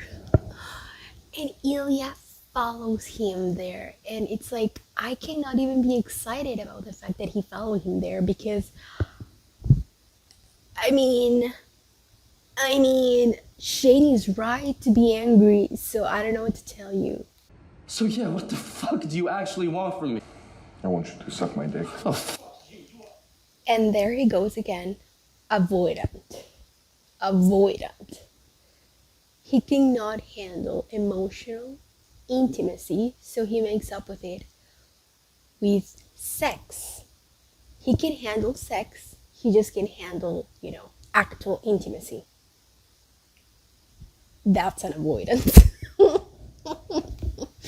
Yeah. But it's kind of sad, it's obviously not healthy, but it does mean that this is his love language. But also calling it that makes it sound kind of cute, and it's not cute. It's like a bad thing. It's a bad thing. It's not healthy, but it means that he wishes he could communicate, but he can't. So instead, he goes for sex. But I don't know, it makes me kind of sad, I guess. The intention is there, he just doesn't know how to communicate it. I think Ilya and Shane are very funny because they are both terrible communicators, but for different reasons. Shane, obviously, he's autistic, so yeah, his reasons are different. In Ilya's case, it's trauma. So, from being abused, by the way, I feel like we're not repeating this enough. From being abused, yeah. So Shane struggles with verbalizing what he wants, but not what he feels. Does that make any sense? Ilya does not know how to verbalize what he feels, but he knows what he wants. BS nicely. And Shane folds. Please. He just folds, brother. Oh my god. They're like in a competition between who is yearning the hardest. Yeah. You can say that they are terrible communicators, but you cannot tell me they aren't down bad. Like, no. Also, no offense, but notice how open Ilya is to dirty talk, but talking about feelings, woof, off the table, brother. Off the table. To Ilya, talking about feelings and emotions is way more intimate than all of these dirty words. He can handle that. He cannot handle feelings and emotions. He cannot. Now, why does he turn into such an asshole starting this second? I have no idea. Like, but he's about to go crazy, girl. He's about to go crazy. No. You'll come back to my hotel room. Maybe do more than just sexual. Honestly, poetry. And this is where this scene starts feeling evil because, like I said, remember last time when they made a deal? Oh, if I win, I get to, fuck you. And Shane asks, if I win? And he says the same thing. This time, Ilya doesn't say that. He doesn't say anything. Let's make a deal. If you win MVP tonight, like whatever you want. And if you win? But it's really sad because they do kiss and it feels so real. And yet he goes ahead and just hurts Shane. But okay, girl. Congratulations. Previously on Heated Rivalry. Also, what a callback to last episode, right? When he's also standing on the stairs. And last time he kisses him. He falls and he kisses him. But this time, he doesn't fall. He really doesn't fall. Okay, so I don't know about sports, but he just won MVP, most valuable player. So I'm guessing this is like really important. So this must be like the ultimate power trip for this man, like the ultimate goal or something. And he also just won that other cup that is also very important. So like he is up in the clouds, high of power. So I don't know, girl. Maybe it's psychosis. No. No, I'm not actually saying that. I know. Generally, I don't understand what possessed this man. Like, what happened? But what I can tell you is that he is crashing out. Like, what is going on? Now take off your clothes. I am once again reminding you that this turns him on. By the way, he likes that. He likes the fact that Shane folds his clothes. I promise you. You cannot fight me. He's literally the best character ever. I don't know what to tell you. Do you want to know how it feels? How what feels? Holding the cup. You fucking ass. And you know what's so funny? Is that he knew. He knew that would get a reaction out of Shane. They know each other. You people say they don't know each other. They do. They do. They just haven't spoken to each other, but they know each other. They haven't spoken about feelings, but that doesn't mean they don't know each other. You people wouldn't get it. You people wouldn't get it. I need What? you. I do not know how this didn't make Ilya fold. He said you. He said you. He didn't say you're a dick or whatever the fuck. He said you. Are you fucking dumb? Bitch. He is in love with you. I know that Shane doesn't understand, context clues, but you do, Ilya. There is something different about this sex scene compared to literally every other sex scene we have gotten before. And not just sex scenes, but just like sexual in general. It feels, the music is kind of like adrenaline, and the lighting is very dark. So yeah, it just has this very dark aspect to it that the other scenes did not have, like not even the gym scene. And that was the first time they ever, did anything. And that was just sharing a bottle of water. But even that felt more tender than this. Like, oh god. I feel like this is the first time we see a sexual encounter that feels more like just Ilya getting whatever he wants, and I don't like that. I think this is the first time we're seeing Ilya smoke after the act. You know, because Shane doesn't like it when he does that. So again, this just feels like it's everything about Ilya. Again, what the fuck is happening? He's losing it, bro. He's losing it. So are you heading back soon? To Russia? For the summer? Oh, yes. Why? What do you mean, why? Do you have to? There is no have to. Is it safe? What do you mean, safe? Do you even like it there? What difference does it make? For Ilya, there are no options. He is but his father's tool, his extension, and that is it. He has never stopped to think about what he wants or what he needs. He doesn't need to question whether or not he wants to go back to Russia because it doesn't matter. To Shane, it's a foreign idea because he was raised in a loving family where they talk about their feelings and where they care about each other and what the other wants and needs. You think Ilya's father is gonna listen to Ilya talk about fucking YouTube and animals becoming friends?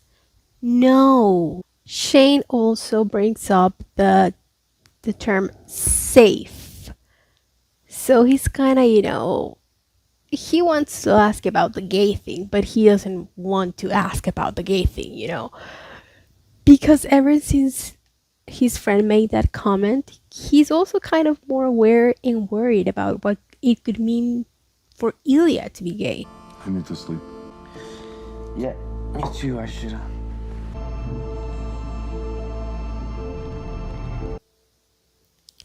And it ends with, "We didn't even kiss."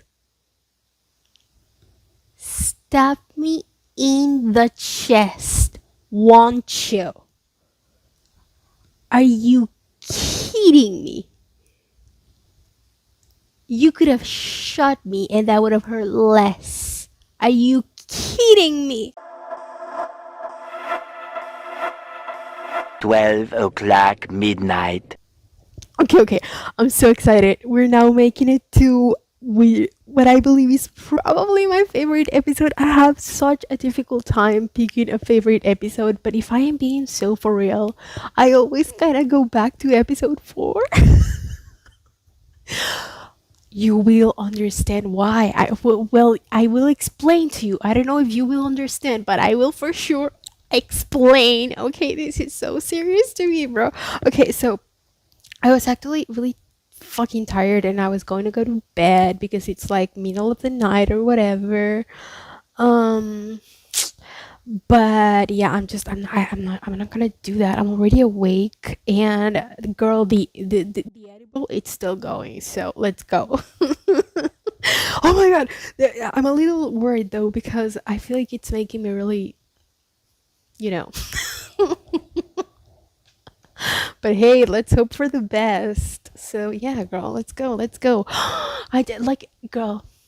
Nowadays, I just hear my moon, my man, my na na na. Like that shit's just playing in my head all day fucking long. Like what?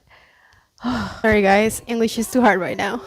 I just want to point out that Shane just fucking forgave Ilya for absolutely no reason because I mean it's not like Ilya apologized or anything.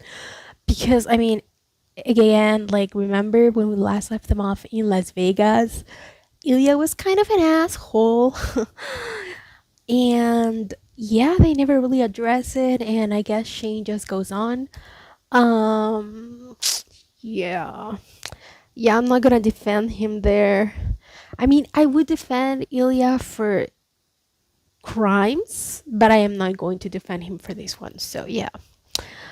But Shane just goes back to him like they are having, fun, as in doing the deed.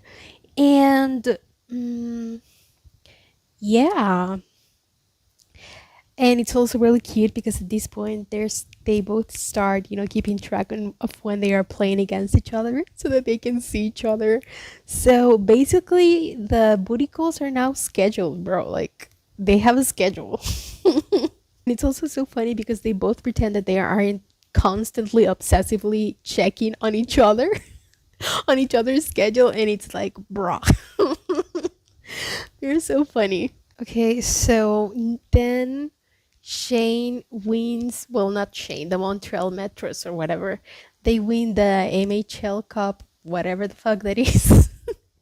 And we just see Ilya looking so proud at him, and it makes me want to cry.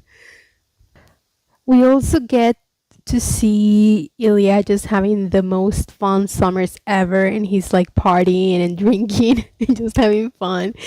Where and then we have Shane that's just like working all summer, and when he's either training or working, like doing his photo shoots and brand deals and stuff.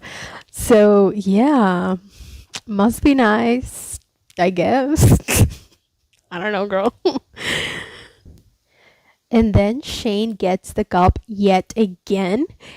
And yeah, he just made history because the Metros hadn't gotten the cup in like 16 years. And now they got it twice thanks to him because he's captain. I don't fucking know. So yeah. And we get to see Ilya, and this time he's pretending to be mad, but we all know he isn't. We all know he's so fucking proud. It's so cute. Oh my god. And then we have one of the most fucking underrated fucking scenes of the whole fucking show. Oh my god.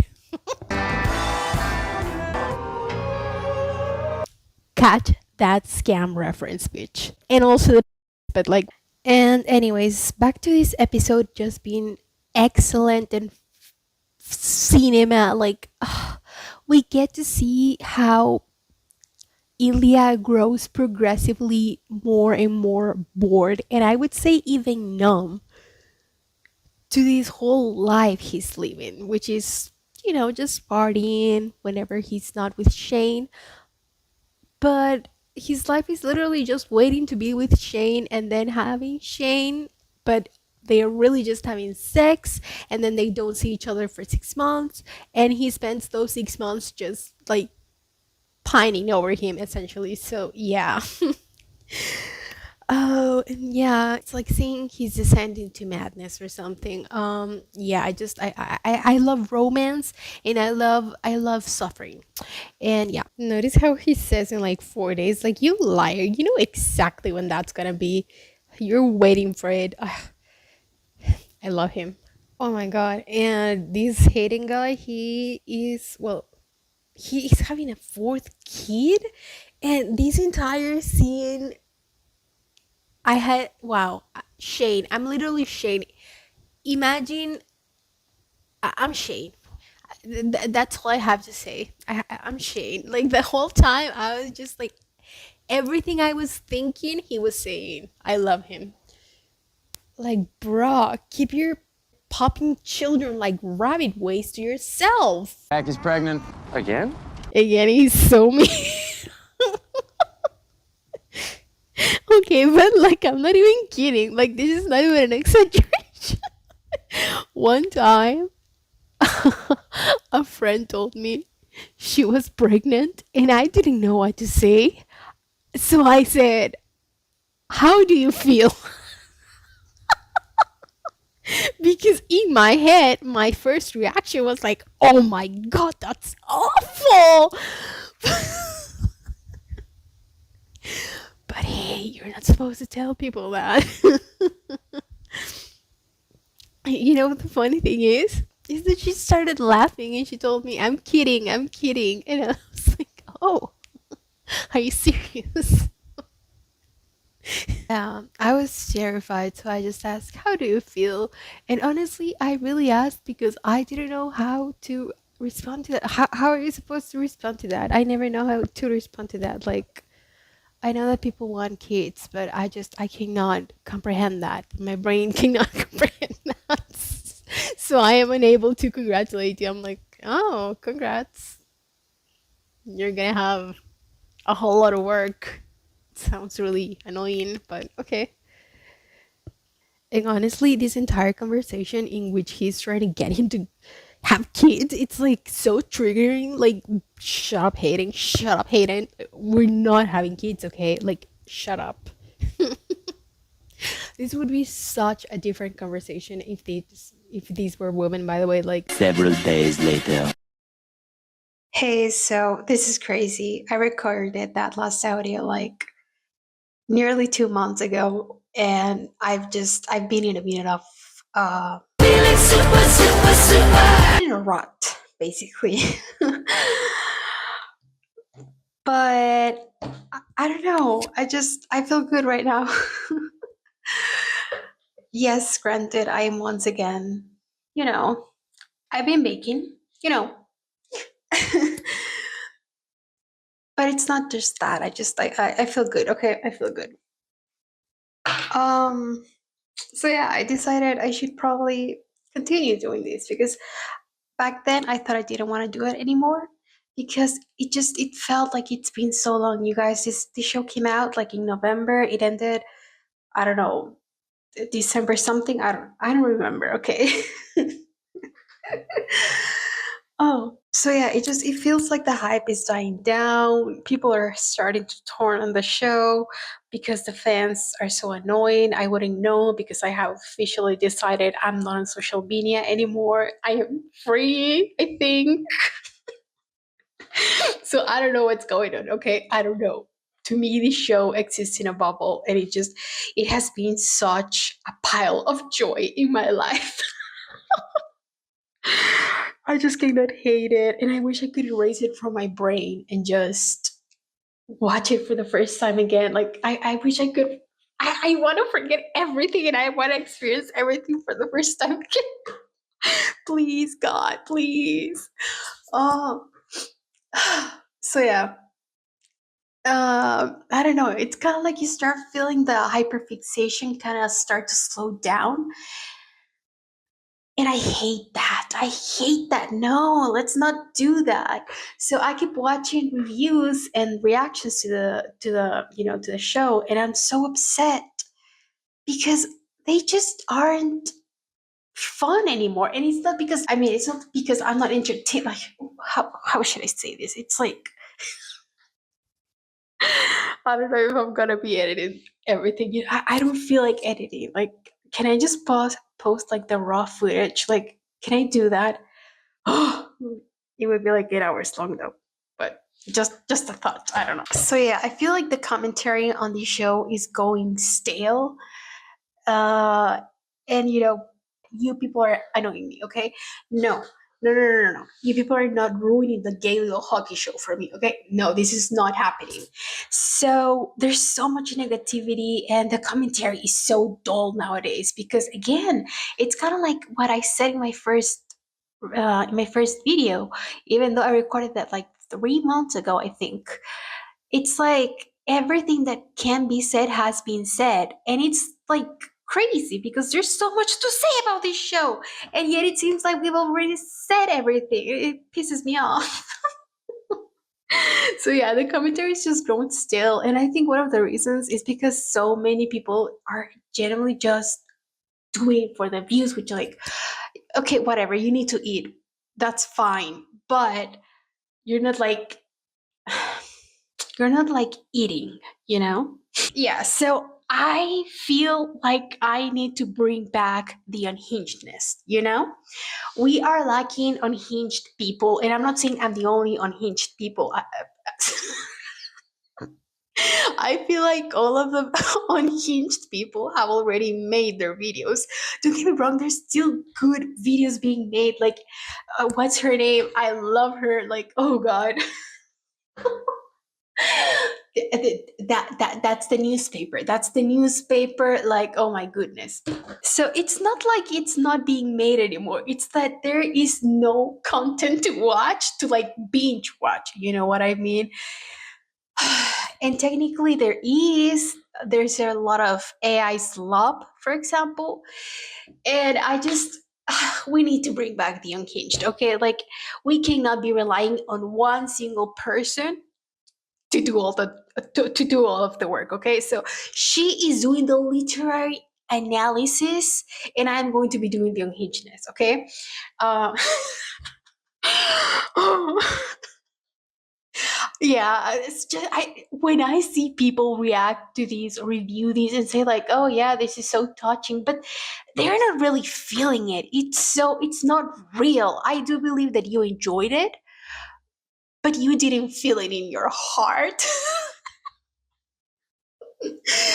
You know what I mean? There's no passion behind your words. I feel so dramatic, but oh god. This is what we're doing. This is what we're doing, okay? Okay.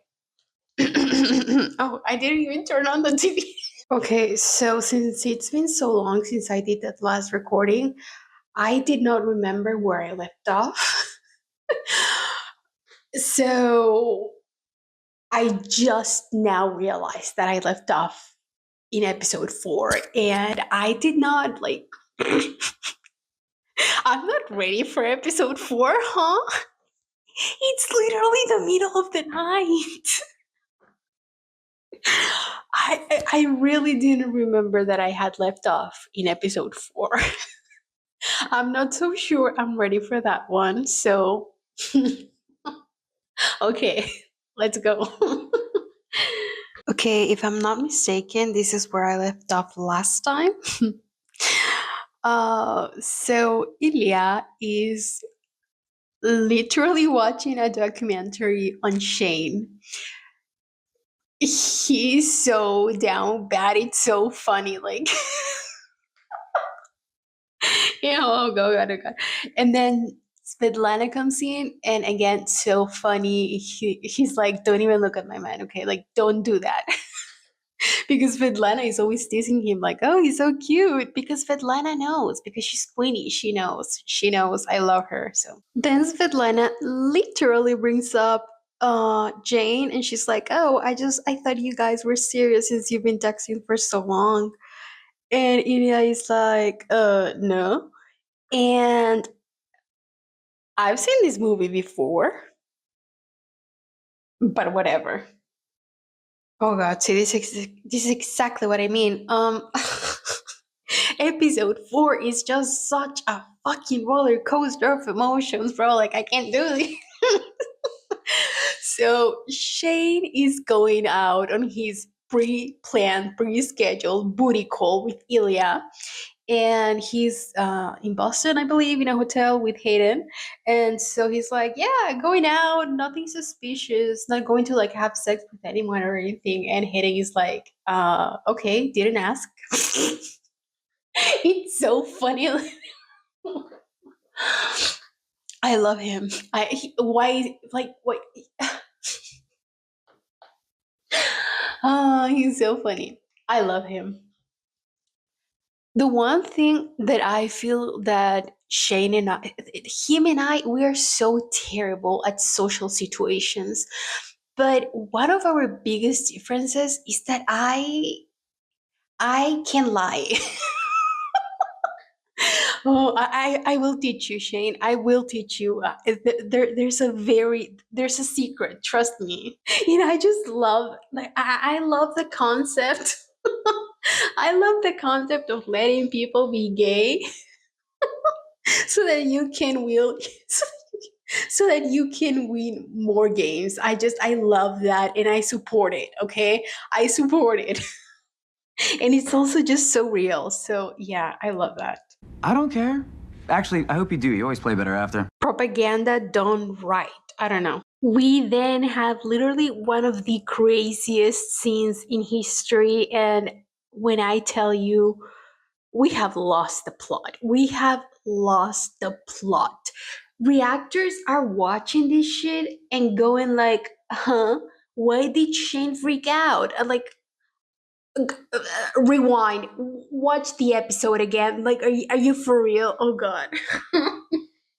See, this is what I mean. Like, you're not feeling it, bro. You're not feeling it.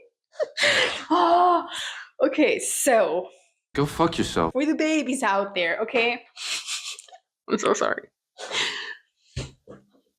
Okay, this is the first time they have daytime sex. So, like, self-explanatory. Please be serious. Not only that, but this is the first time I'm pretty sure that we see them in Ilya's house. Because isn't it always like on Shane's apartment that isn't even his? That's just like, and this is a fun fact that's technically not in the show, but also kind of makes sense now that I think about it. Like once I found out, like this is not even Shane's apartment they're having sex in. They have sex in his real estate property, which he has with the explicit purpose of having sex with Ilya. But he also just kind of makes it into like a real business. But like, let's face it, his motivation was to have a place to have sex with Ilya. I love him. Like, I am literally obsessed with this man. No. He's so real. He's so real. Anyways, so it's either that or hotels. So this is the first time they're going to, you know, um, Ilya's real house in Boston, because obviously this would never happen in Russia. So yeah, hello guys. This is like very intimate. And then, oh my goodness, Ilya asked him to stay. Oh goodness. Oh god. I don't know if you guys have noticed this, but they have not once stayed after sex. Like they don't even talk. It's just like boom and go. That's it, you know? He asked him to stay. Like, are you kidding me? I would have ended it all. Huh? Yours tonight. Old Hayden. Sit in your mother. Stay. Stay scene is the most romantic scene in the history of television, but you already knew that, so yeah. They then spend the night, and yes, guys, I do think they spend the night because he says here tonight or the night. Wait. He definitely says night, so yeah, I think it's the next day when they wake up. But it doesn't even matter. Well, it kind of does, but it doesn't even matter to me because I just don't care. But also because, look, they have their little like cutesy moment or whatever. We all know. He then offers him tuna melt, and he's like, "Yay!" And I'm like, I mean, that's kind of gross, but like, okay, no offense though. Like, if you like that, but okay, I could never be me. It sounds kind of nasty, but I'm not the best person to ask. But I will say though that I remember how Shane is all like, he's on a microbiotic diet, okay? And I don't know if tuna melt is included in that, but I'm just saying, I feel like he might be breaking routine by doing this. So I just, I love him, okay? I do. Like, it's so romantic. And then Ilya offers him ginger ale. Oh my god. Another thing that pisses me off when people are rewatching this, again, I feel like the unhinged people, they have all already made their videos, and now people are just watching it like as background noise. It's like, my brother, like, we need to talk about the ginger ale. Like, huh? The reactors are like, what drink are you people talking about? And I'm like, ginger ale. He literally cannot drink anything that is in ginger ale. Like, pay attention.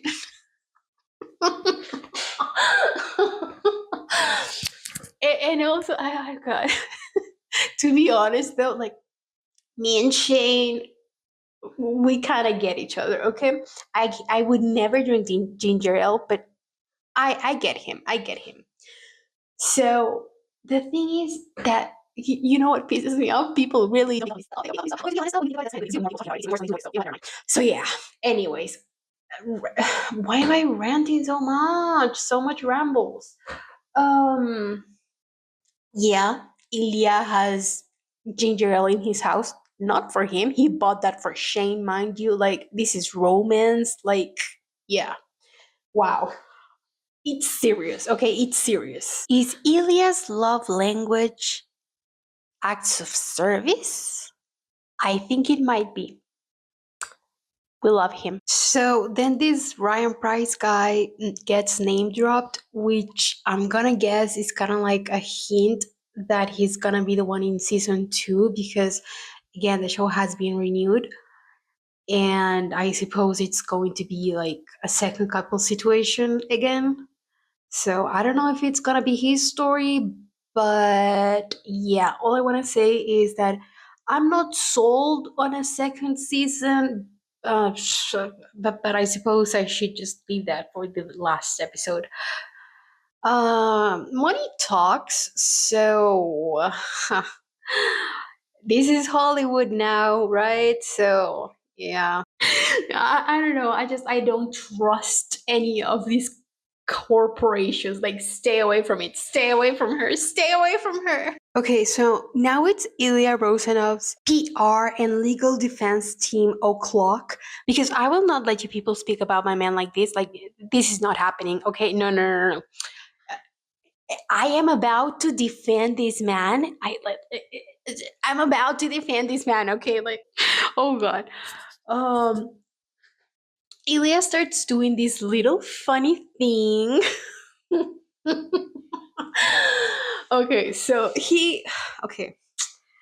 Listen, there's so many factors to take into consideration here. Number one, Ilya, he cannot like actually verbalize his feelings for the love of God. Like, he cannot. Like, you could hold a gun to his head and he would not be able to do it. He can't. I love him. Okay, leave him alone. Okay, first of all. Second of all, where was I even going, girl? Second of all, is he a rage baiter? Well, yes, he is. And what about it? Like,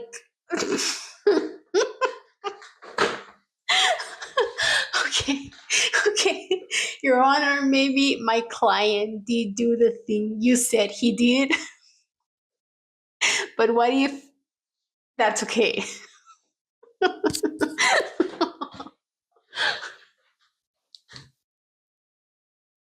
I'm laughing because of obvious reasons, but to be fair though, this is like a really serious scene. And it's actually very sad that Ilya is in his way, in the only way he knows, trying to communicate, and he's just terrible at it. I think I already said this in a previous recording. Like, the only way he knows how to communicate is through sex. So yeah, he's kind of cooked. uh, but then we have this amazing just amazing um pair made in heaven. Definitely.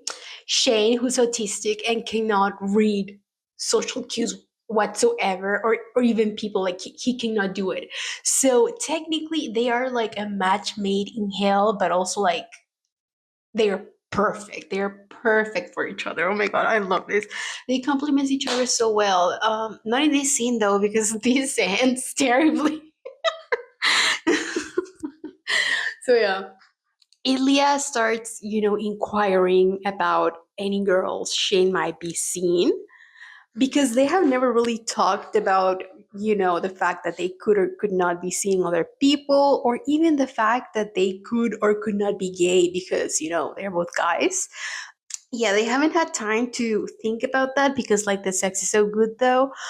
So yeah, they are finally talking, literally, like, I don't know, like, what is this, like 8 years into the story? I love this. I love it. So real. It's they are so real, you guys. They're so real. So yeah, Shane doesn't really get what he's trying to do, and in the process he ends up being rage baited and getting super jealous about all of the girls Ilya is sleeping with.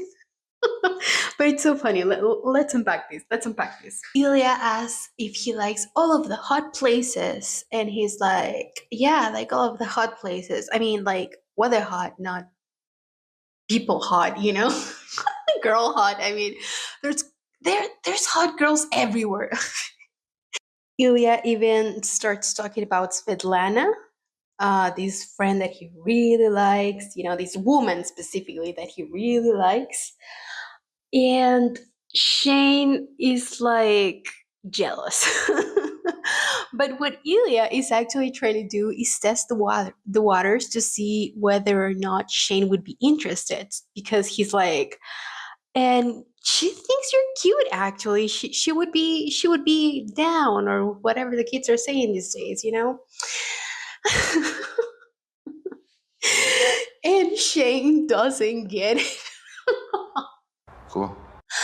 Oh my god, Shane. He's so real, honestly. Ilya then laughs in a very endearing way, and I don't know what exactly it means. Like, I want to know exactly what was going through his head in that moment. Like, because it's so tender, it's so, I don't know, it's so loving, and I need to know what was going through his head. Because Shane just asks, "Oh, is she your girlfriend?" He's so clueless. And yeah, I guess Ilya just finds it endearing, and he's like, "No, she's not my girlfriend." But we do fuck sometimes. And it's like, Ilya, know your audience, baby girl. Shane is not gonna get it. Like, you've known him long enough to know this. So it does feel like he is rage baiting him. I'm gonna be so real with you. Wow, wow.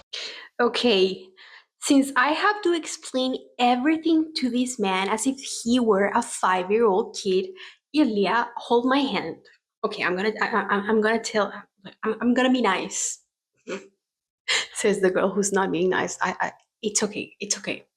Uh, what Shane just heard is that you see him as yet another one of his very casual fuck buddies who he's also friends with. But it's mostly just sex. So, yeah. You essentially just told him that he is to you on the same level as Svetlana.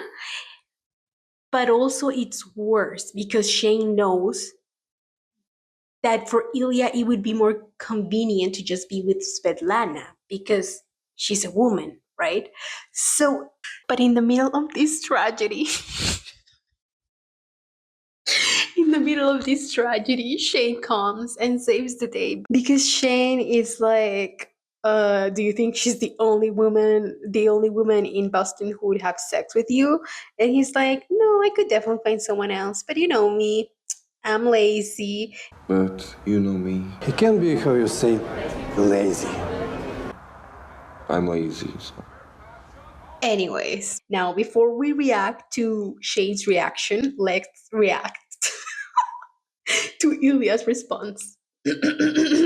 What he meant is he didn't want to because he just wanted to be with Shane. Okay? Like, that's it. That's all. But Shane was never gonna read it that way. Oh, God, Ilya, what are we doing? He's like, yeah, I'm lazy. And Shane saves the day. He's like, I don't know that side of you at all.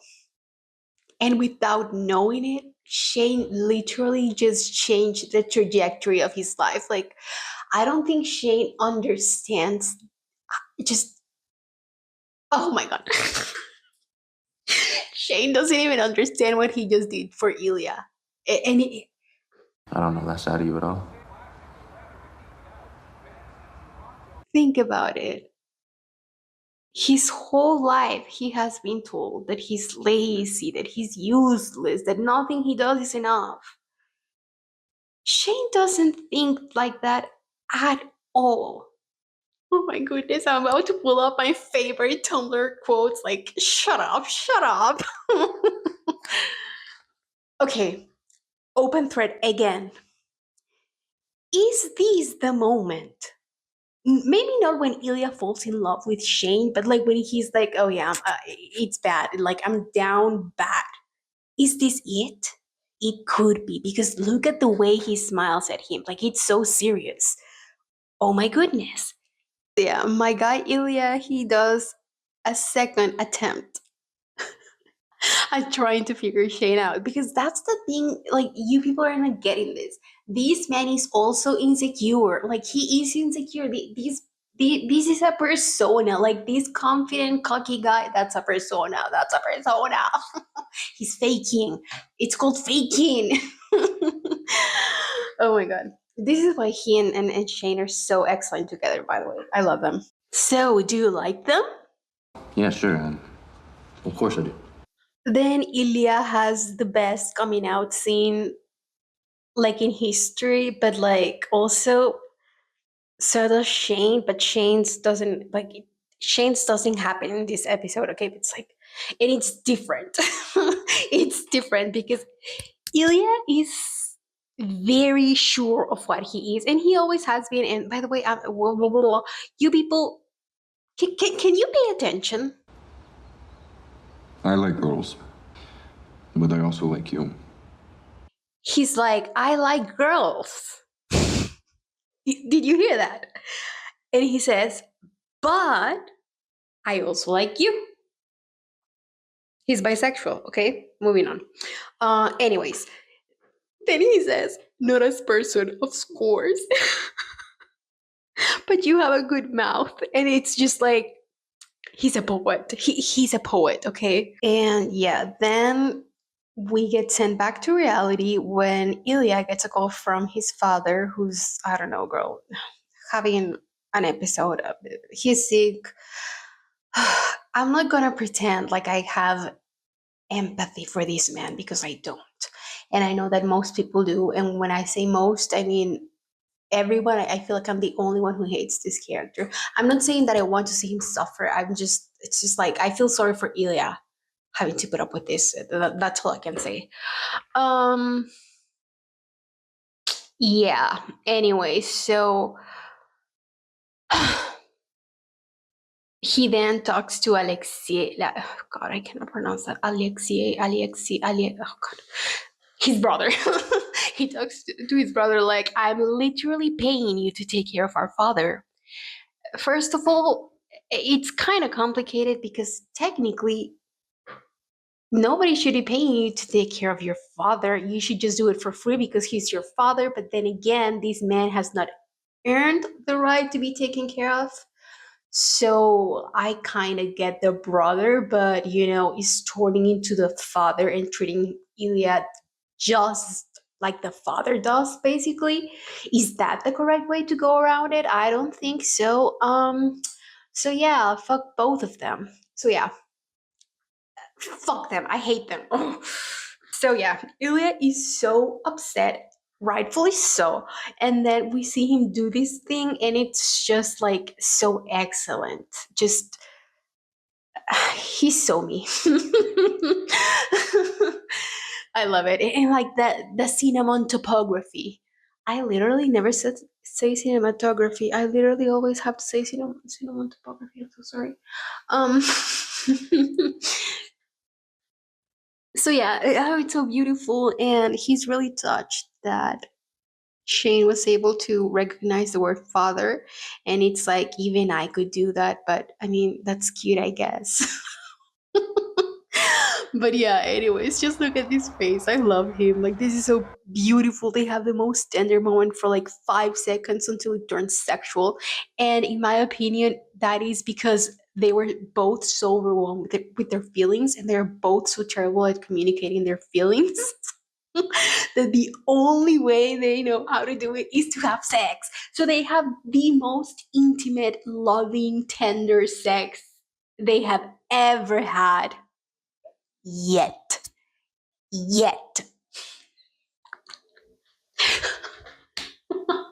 Thank you, Jesus. Oh, and mind you, this time it is Ilya to kiss Shane's head, and yeah, just like romance, like please. I just cannot believe how people can sit there and not understand how Shane obviously folded. Like, are you crazy? Oh goodness, you hit every spot. Okay, I didn't even mean it that way. Oh god. And then it happens. Oh my god.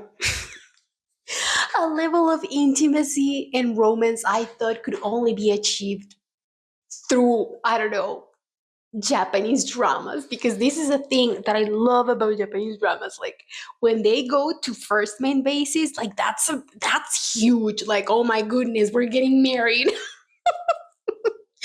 So yeah, again, the fact that people don't understand why Shane freaks out after this is so crazy to me. They just called each other by their names for the first time ever. This has never happened before. Like, this is a level of intimacy never done before. You just don't get it. You just don't get it. So the excuse Shane comes up for leaving unexpectedly is that he has team meeting and he just forgot. And Ilya is like, bruh, I know you're a bad liar, but at least try. Shane, please be serious. So Shane says, sorry, I can't do this. To which Ilya simply replies, Hollander. Like, should we cry? I cried the first time I watched this. I was like, no, no, no. No. So Shane goes to this restaurant with his family and they don't have ginger ale and he's ready for murder. And honestly, valid. He is once again the most relatable man ever. Just ever. Then Shane's mom makes a comment about how Rolex wants to take him to, I don't know, I don't care. And she makes a comment like, I think they're worried their box is a bit too tennisy, I think. And I'm gonna be so for real with you. When I first watched this, I was like, what the fuck does that mean? Like, I was and then Shane says, does that mean too wide? And look, I know I'm going to sound so dumb, but I was like, oh, what are we talking about? And I now understand that Shane was being used as a token because he's half Asian. And so the thought of, keep on being the diversity hire for Rolex was just, pissing him off. So, you know what? I support Shane, just like cut the contract. End it all, end it all, end it all. Shane's mom then starts talking about some Swedish princess. And Shane is once again being just so real. But the funny thing is though, is that when Shane leaves, Swedish princess? I don't know. so my question here is, oh my god, if there was no Swedish princess to begin with, what are they gonna do if he actually said yes? Like they were just gonna get there and there was not gonna be a Swedish prince. I love it. I love it. Oh my god, and we're entering the climax, but like not that type of climax. Holy shit. Wow. So Shane's friend JJ, yeah, JJ, he invites him to one of his friends' bar because the X Squad. Is it the X Squad? I don't know. It's like some superhero movie. I hate those. I don't know anything about that. And people say like, "Oh, this is like the real life." I don't know what. I don't know what because I tune out. I have no idea. Do not talk to me about superhero movies because I will immediately stop listening. Oh god. But Shane loves it and he's like super obsessed with one of the actresses, so he really wants to go. And it's really funny because I read a tweet that was like, oh my god, this poor guy thought that he was in love with this woman when really he was just queening out. And that's true. And look, don't make me go on Twitter. I'm not showing you the screenshot because I'm not going on Twitter. Like, no, go look for it yourself. I'm so sorry. So yeah, as luck will have it, of course he meets his favorite, actress there, and it's about to get crazy. Yay! And Elia's about to get really jealous, which is really funny and entertaining and painful, but also mostly just really funny because it's like, dude, this was your idea. You gave him the idea. This man had never thought of a woman in his life until you planted that idea in his head. So really, you did this to yourself.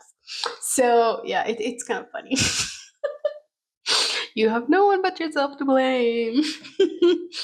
It's the way that earlier in the episode he ate tuna melt for Ilya, but like, dude, that's Ilya.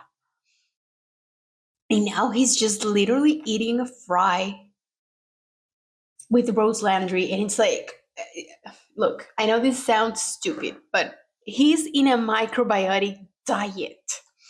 I need you to understand this is an autistic man on a microbiotic diet. And you're telling me he is now eating a fucking french fry? He is having a meltdown, bro. Like, he is going through. Like, you should have known. Like, this is terrible. Oh my god. I'm not saying that Shane can't enjoy french fry. I'm just saying that in this context and in this situation, it seems to me that Shane is freaking losing it. Have a fry, Shane Hollander.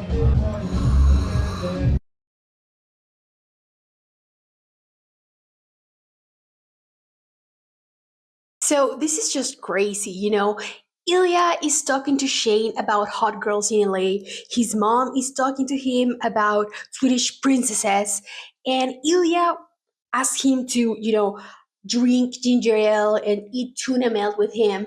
And now he is drinking beer. He's drinking beer and eating fries. He is having a full blown crash out. It's so serious, and he is so relatable. So yeah, moving on.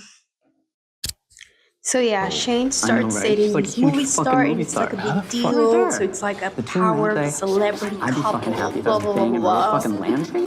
I'm so glad they didn't, extend on this because like, we didn't want it. We didn't want it. Thank you so much. So yeah, anyways, this is where things take a turn for the worst.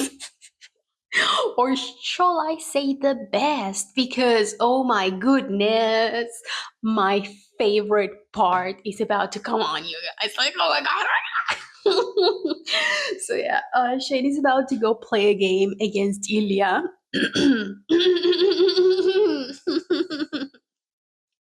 And if you guys know anything about these two, their routine goes as follows. They sext each other before the game. They play very well because they are super excited because after the game, they are gonna go have sex.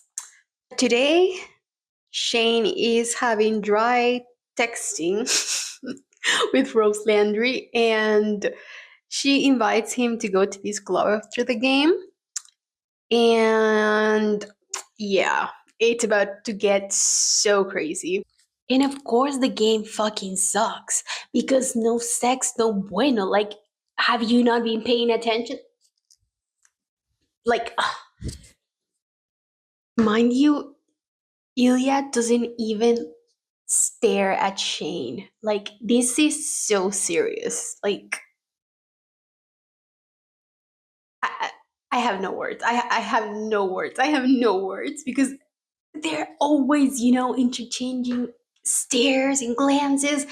And today, Ilya is out of it, bro. He's out of it. He too is crashing out. We're all crashing out. It's so crazy. Oh my god. Oh my god. This, oh my god. Then, okay, first of all, Ilya goes all fallen angel on us. Like, what the fuck? And then, oh my God. And then, fucking all the things she said start playing. On it. What? Oh my God.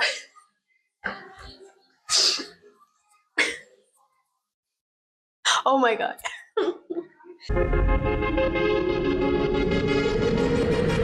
I can't do this. I have to pause. Okay, so we're processing. The first time I saw this from, oh my God. I feel like I could recognize that song within the first millisecond. And if there's something smaller than that, then I can do that too. When I tell you, like, oh God.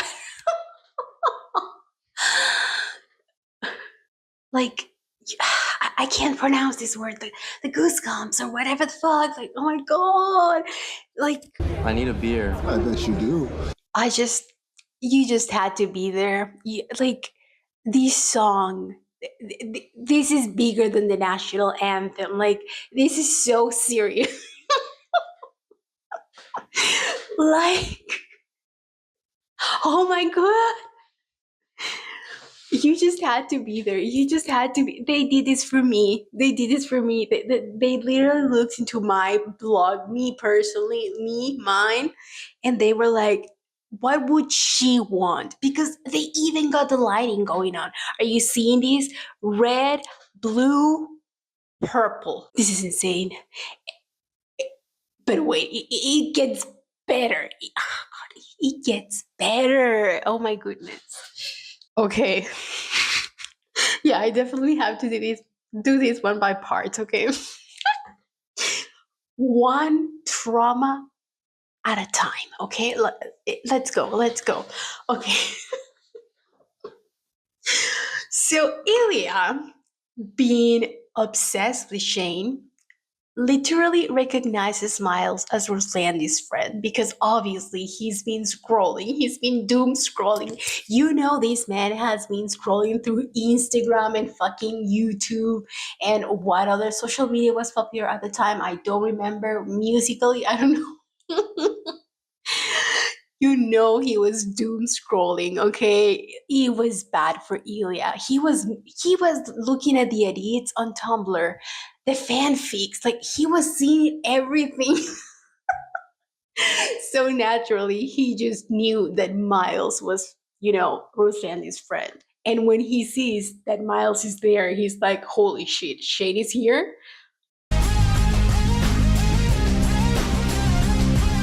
And Shane is, in fact, here. Brother, oh my good.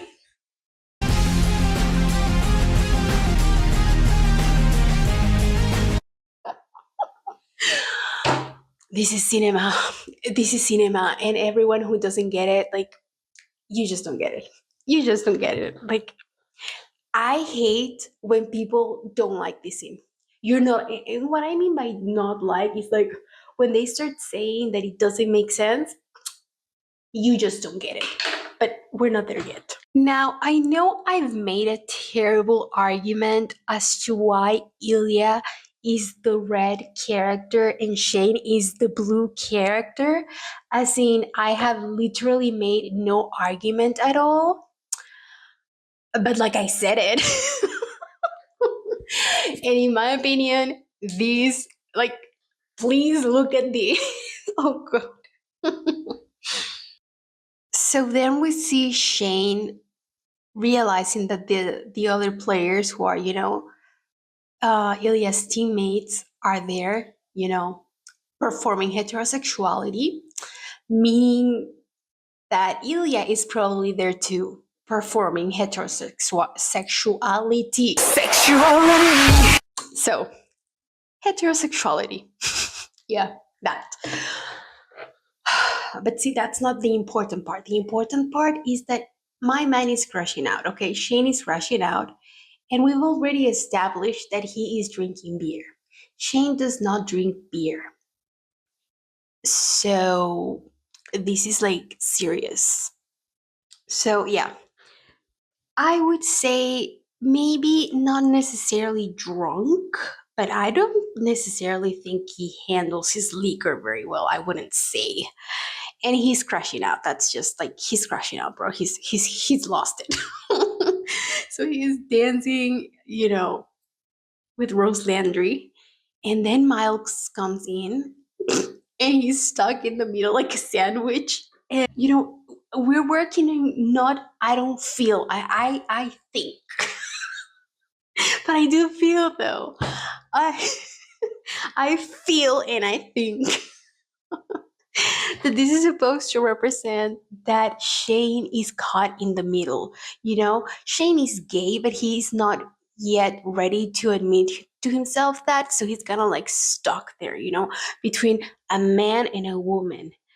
However, it gets even fucking worse, bro, because it's like, and he will say this later, by the way, it's not just being gay, it's you. See, that's like there's layers. Like, yes, he is struggling with his sexuality, but also he's just looking at Ilya with other girls, and it's like, well,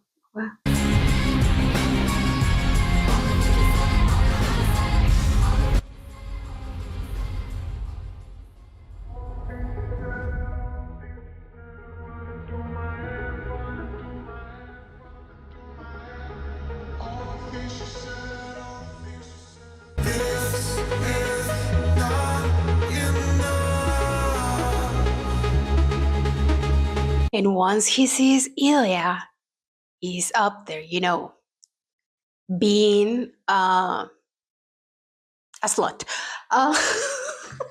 No, just kidding. I feel like he's so justified. I'm gonna be so for real with you. Right now, Ilya is so relatable, and so is she. They are both so relatable. Okay, so like explosion, fire made gasoline. That's me. Okay, moving on.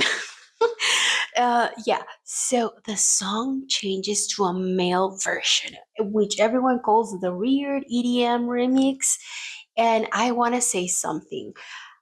This is the Bible to me, okay? Like, and I'm not just talking about the song itself. Like, that's the national anthem. But this album, this is the Bible. Like, this is the Bible. Like, this is so serious. So I am not a fan of remixes of this song, but oh my god, this is excellent. I love it. I love it. I love it. And it changes to a male voice. Get it? Because the song is, sang by woman, and now it's a man singing. Get it? Like, I know you get it, but like, you know what? It's just so good. That's the thing. Like, the first time I watched this, I cried. I was like feeling all sorts of emotions. Like, it's so excellent, but it's also like, oh my god, let's all just end it all. Like, what? And when the scene like got to this point, I was like, oh my god, scam again, scam. But this is like crazy. No, this is too crazy. This is too crazy. No, but for real. So yeah, technically he is, struggling with his sexuality, just stuck in the middle, but also it's Ilya. It's Ilya. It's Ilya he wants. It's not just any man. Like, it has to be Ilya. He's in love. Okay, this is serious. Okay, look, I know there's debate on when exactly they fell in love. My answer to that is I have no fucking idea. Like, I genuinely don't know. I mean, it's like anyone's guess, really. Literally every option sounds completely believable to me, except anything that involves episode 1. Episode 1 does not count. If you say anything in episode 1, you're wrong. Wrong. Okay. Art. It's for the art. we're doing this for the art, not the charts. Okay, are you getting it? Are you getting it? It's about the art. Yeah, okay. Mind games. They're playing mind games. Ilya is just there to piss Shane off. Okay, technically he didn't know that Shane was there, but he was there to, vent his frustrations. Like, let me just have meaningless sex and get super drunk and forget about Shane because I'm sorry if that doesn't make any sense to you. You're a healthy person. Good for you. He's crashing out, okay? Allow him to crash out, please. And then we get Shane's point of view where he's just like, he doesn't care. He doesn't care if people see him. He's gone. He's gone. They are both entranced in this scene. Like everything else stops because they are so fucking obsessed with each other. And you know what the thing is? I saw a lot of debates about awards or whatever the fuck. I don't know about that because I don't care. Um, if Heated Rivalry isn't eligible for an Emmy award, I don't give a shit because I don't care about the Emmys. Oh god. To me, Connor Story and Hudson Williams, like you won Best Actor, Best Supporting Actor, Best Leading Actor, Best whatever categories there are. I don't even know. I don't care. You number one in my living room. Way number one in my living room. Like I don't know what to tell you. I don't care. Like, anyways, who cares about awards? Anyways, like jokes aside, I know I'm laughing, but like I said, I'm baking. So who gives a fuck? It's a bunch of men. Nobody cares what men think, okay? Oh my god, I'm gonna end in one of those manospheres. those forms. Oh god. Anyway. Should I delete this? Should I delete this part? Should I cut it out? Should I? Anyways. Yeah. So who gives a fuck about awards? I don't give a fuck about awards. This is the greatest scene in history. Yeah.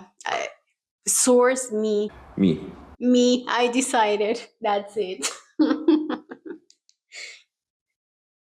So then Shane goes back to whoever's apartment to have sex with Rose Landry. And can you believe what I'm about to tell you? Well, yeah, because everyone's seen the show, but like, can you believe this? Ilya doesn't even take anyone home. He goes back home and pleasures himself thinking of Shane. And Shane has the worst sex ever with Rose Landry as he painfully attempts to picture Ilya. And then they stare at the camera and it's like breaking the fourth wall or something. And it's super like.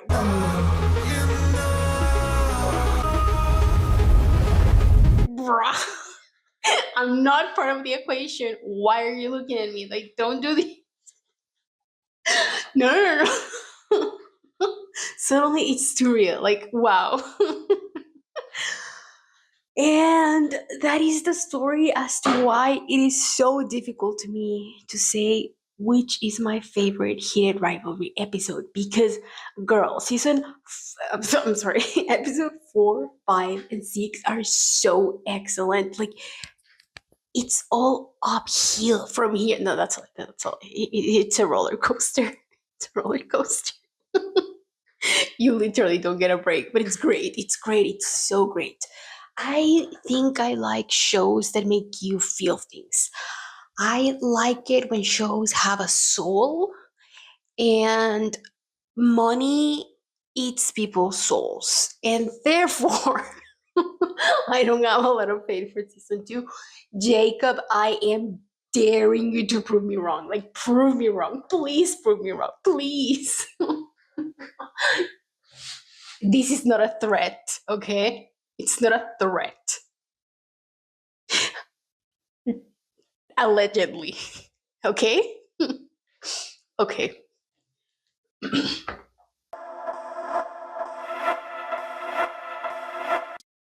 Let's watch the highest rated episode in the history of television. Oh my god. I don't even know where the statistic comes from, but everyone keeps on repeating that. So like, I'm gonna do it too. Oh god. I don't really care about what like. I don't care what the critics say, so I don't care. But it must mean something, I think. Um, in my book, this series is a 10 out of 10, and that's all you need to know. That's all you need to know. Okay, let's get started. Okay, so the episode starts off where we left off, and it's like, oh yeah, because we really wanted to see the aftermath of that. Like, okay. So yeah, it's the next day, and Shane couldn't perform. So yeah, it's really awkward, and Rose is like, well, let's go to dinner and talk, I guess. It's very awkward. But yeah. So yeah, because they're both celebrities, the the relationship immediately becomes like, oh my god, the eat couple, the superstar and the athlete. I don't know. uh, Anyways, it's like a big deal, and before Shane has even had the time to process what the fuck just happened, the media has already decided that they are couple goals, and everyone is like, oh my god, match made in heaven, get married. And he hasn't even processed anything. Oh my god. And they have already decided that they need to get married, and you start seeing all of the fan interactions on social media. And I just know that he was crashing out. It's the way that we see him, like, see people have made their decision about his relationship before he has even done that himself. Like, oh god. I suffer for him, okay? Like, it's just. Oh, and obviously Ilya is, frothing at the mouth. Like, he's fuming. He's fuming. Like, it's serious. He's crashing out. And like I said, I know this man is doom scrolling on Twitter. I know. He's doom scrolling. He's on Yahoo Answers. Like, I know. Wait, this is 2016. That was still a thing. Look, I wouldn't put it past him that this man was on Reddit reading threads and everything about Rose Landry and Shane Hollander. Like, I just know, okay? I know he was crashing out. And it's worse because they are celebrities. Like, can you imagine? He's getting bombarded by this all of the time. Oh my goodness. I get them. I totally get them. They are totally justified in their crashing out. Okay, so now they are going to be playing the All-Star game, which the first time I watched this, I was, oh god, what do you mean they're going to be playing and singing? What? I don't know if this is like a real thing that happens in hockey or what, but like, it was intense. So yeah, now it's like produce 101. Okay, so yeah. I suppose we're just gonna take hockey players from different teams and put them together to create this super team. Maybe it's like Super M or something, but better. This is better. So yeah. Now this next scene, I know that a lot of people love, and look, I get it, but it makes me so uncomfortable. Oh god. So yeah, she is trying to let him off easy. So from the moment she says, "You're so cute," I'm like, oh my god. Oh, I know where this is going. No, no, no, no, no, no, no, no, no. And then she says something like, yeah, so Miles is so jealous and Shane doesn't get it. Yeah, so she's trying to, plant the seeds like, hey, by the way, have you met Miles? He has.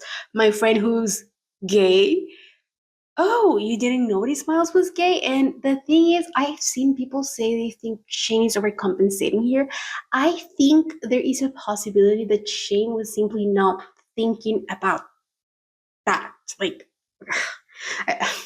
look, I understand where you're coming from, and I think that's also a possibility, but I'm not convinced. I do think there's also a possibility that he just wasn't even paying attention, because he also mentions, how can I explain myself?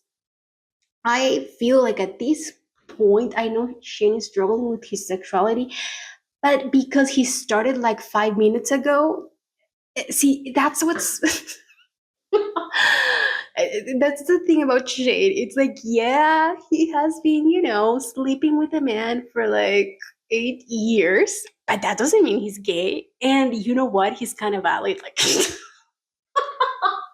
like I know we all laughed, but I also thought it. Like, I'm not saying it's. I'm not saying it's not gay what they did.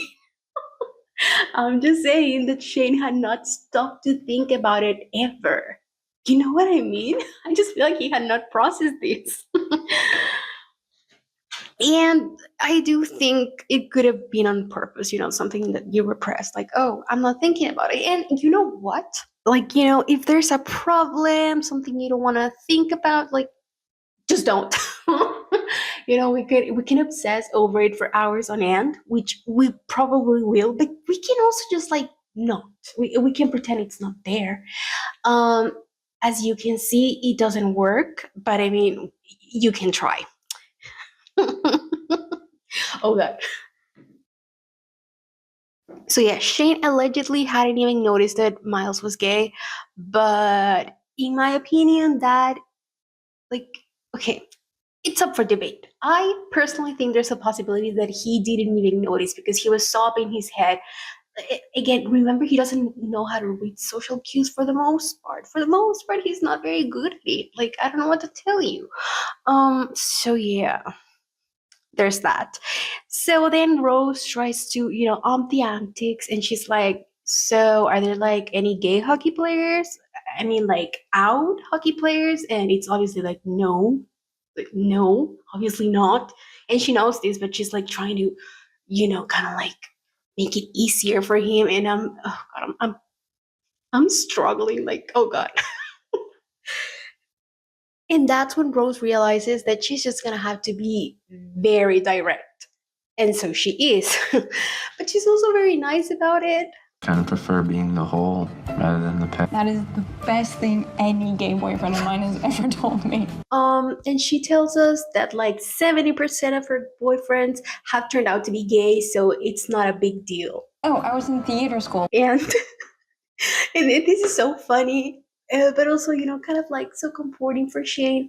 And also, I do wonder, is Miles one of the ex-gay boyfriends, like the gay ex-boyfriends? Like, I wonder. Like, is Miles one of the gay ex-boyfriends? Like, I wonder. It could be. Like, she never said he wasn't. Like, I don't know. So yeah, she's kind of collecting them like Pokemon. So yeah, there's that. And this part, I don't understand why she went this far. But she did. She's like, so have you ever been with other guys? And he's like, yeah. And she's like, was it different? And it's like, okay, Rose, shh, stop right there. Again, I know she's being nice, but in my, like, ugh, please, let's not. And Jane starts smiling, and it's so cute. And it's like, oh god. Obviously it was very different. And she's like, was it better? And it's like, wow. She really, wow. She wow. She's upfront, she was like, okay, you want direct, I'm gonna give you direct. And to be honest, it is a bit uncomfortable, but I don't know, I do think like he needed this. I feel like she realized, okay, I know this is up for debate. Like, people wonder if Rose knew that Ilya and Shane like were a thing. I don't know, but I do think that Rose was thinking that maybe Shane was already kind of like into someone else, and that someone else was a man and probably a hockey player. I do think Rose probably knew that, which is why she wanted to be so specific, I think. Because otherwise, I don't know why she had to go there. Like, Rose, please stop. But yeah, I mean, she is really nice about it. It's just a very, very uncomfortable scene either way. But yeah, Rose, we do appreciate you. Oh, by the way, I wrote down something. Oh, I don't want to talk about this right now because I'm kind of happy. And this. Okay, I'm like, people just stop when she feminist. The show. This is I just make I hate when people try to make feminist not just male show. Like, this is a male dominated show, and that's okay. But you want to have go like female dominated shows. Yeah, less, but you really will find that you're fine. You'll believe it. So what I have to say is this show doesn't even pass these fucking tests I can't pronounce. I'm gonna try to no. It doesn't even pass the test. These are feminist. Don't please. We can do a show and admit and acknowledge that the show is male dominated. You can talk to me all day about how it's whatever. The show is excellent, but it doesn't pass the Bechdel test. Did I pronounce it right? Did I pronounce? If I pronounce it right, I'm gonna leave it in. So yeah, don't piss me off. Don't be ridiculous. Go watch an actual female-led show. Do not be ridiculous. The show doesn't even pass the Bechdel test. I cannot stress this enough. Like, be serious. Be serious. And the reason why I felt the need to bring this up in this specific moment is because I feel like it is in this specific moment when I start realizing what has been pissing me off about the comments, like the commentary in general of the women of the show. Do I love Svetlana? Yes, I do. Do I love Rose? Yes, I do. To call them fully fledged characters is a bit of a stretch. Does the show have good female characters? Well, yeah, but can they really like? Look, I know they present us with these super successful career women and these really knowledgeable women on hockey or whatever, but you know, they're knowledgeable on hockey, but they're always in the sideline. And that's kind of the point. The women of the show are great, but they're only here to provide emotional support from the man. So, I mean, I love this show, but I also live in reality, and these like don't be serious, like, hello. And it's the way that even when people speak about how, like, why they love these women, even in your description of why you love them, have you noticed that it's always like because of the emotional support and labor they can provide to the man of the show? Oh god. Look, I love Svetlana. I love her. I do. She's my favorite. But like, she's just here to be Ilya's found family. And like, I almost want to say that's okay because it kind of is. Like, it works for this 6 episode show. But just don't lie to me. Just don't lie to me. Just don't lie to me. Don't present it as something that it's not, because it isn't. It isn't. So sorry. Also, the micro expressions in this scene are just insane. Like, the acting is so good on this show. Just in general, look. We have so many excellent performances. It pisses me off to see that people are calling this man a bad actor. Like, please be serious. Everyone is. You just hate it because he's popular. I'm gonna say it. Well, I think it's not just because it's popular. I think a lot of you are also starting to hate it because you're annoyed by the fans. I'm going to help you out here. You hate the fans, not the show. And if you hate the show, turn off the phone. I suggest you turn off the phone and watch again. That's my suggestion. So yeah. It is my belief that it is in this moment that Shane realizes that it is in fact not just being gay, it's Ilya. Oh my god. Wait, did I pronounce that? Ilya. This is so serious. We then get what it is. I was going to say my favorite Svetlana and Ilya scene, but you know what? It's one of my favorites. I don't know what my favorite is though. Like, that's too hard. One of my favorites. Svetlana is about to read this man for filth, and I love it. I love her. Смогли тупо потратить 1,5 минуты в большинстве. Он нравится. Зрители ошибаются. By the way, in this scene, Ilya also mentioned something about like how the people have voted. So, from my understanding, the people have voted for the players for the All Star game. So, it is in fact like Produce 101. This is literally Produce 101, but for hockey. Okay, so Svetlana casually tries to sneak into conversation the whole Shane thing, and it's really funny. Он тоже средненький. Нет, он крутой. К тому же красавчик. Если ты так считаешь. Что? Oh, Ilya, you're such an unserious man sometimes. Deeply unserious individual. Like, it's actually funny. So she at least gets him to admit that he is a good player, I guess, or whatever. It's so funny. It's so funny. Ilya he's like, oh no, she knows. And she did know. She clocked. She read you. I'm so sorry, she read you. And then there's a joke about who's going to center who, and I'm like, I don't know what this means. Like, Ты бы поставила его центровать меня? are we joking top or bottom? I don't know what the hell is center, but okay. I have had 3 months to Google this technically, but I haven't done it. So yeah. Some hockey thing is being mentioned and I just don't get it, but I'm sure it was funny. I just I have chosen to believe this is a top and bottom joke because I don't know hockey. Okay, I don't know hockey. Интересно, сколько нарядов будет у Роуз Лэндри? Такой стильный. Okay, once again, it is my personal belief that Svetlana did this on purpose. I personally think she did this on purpose. Look, she's besties with Ilya, so you should not be, surprised if she too is a rage baiter, okay? So yeah, I think she knew what she was doing. I'm just saying. Okay, I love this. Oh, it's about to get so serious. We see the first shot at the All-Star game, and immediately you need to understand, like, immediately the vibe is so different. The music is adrenaline, but the colors are suddenly, warmer and lighter. And that's because it's about to get intense.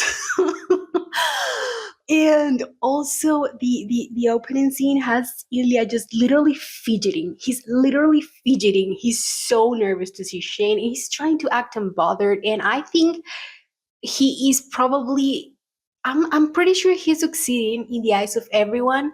But if you're watching the show, he's crashing out, bro. Like, again, it is literally always that deep, okay? I'm so sorry. It is literally always that deep.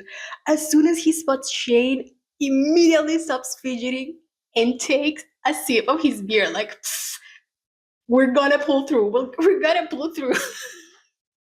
Oh my god, he was so nervous. Like, he was just using the cigarette, but he can't smoke. Probably because, well, I don't know. Yeah, he needs a cigarette. Oh my god. I'll have the same as my teammate, please. Of course. And they were teammates.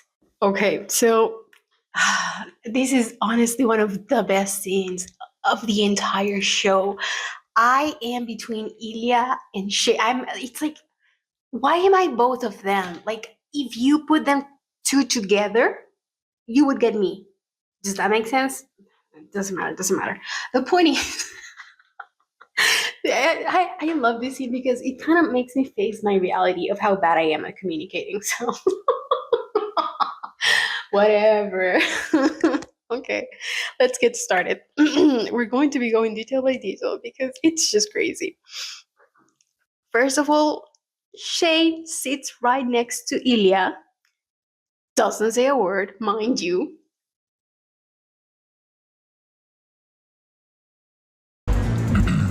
And Ilya is like, oh, here this bitch goes again. Like, oh god, I just know Ilya was so excited that Shane came, to say hi, and then he didn't say hi. Oh god, but hey, we all know, like, that's the thing you have to keep in mind, like, both perspectives. They are both having a moment, okay? It's fine. So Ilya starts trying to make conversation. You need to understand this man is already putting himself out there, okay? This is crazy to him. This is next level. Ilya does not do vulnerability, so this is intense. And this is where it all starts, okay? That's why this scene is so excellent. Oh my goodness. We're about to see Ilya, the most vulnerable we have ever seen him, in my opinion, so far. So far. Emphasis on so far, because it's literally all a fucking roller coaster from here. Like, oh my goodness. So yeah. So are they out to ginger ale? And notice how Ilya asked about the ginger ale. He literally, the first thing he did, he noticed he didn't have ginger ale.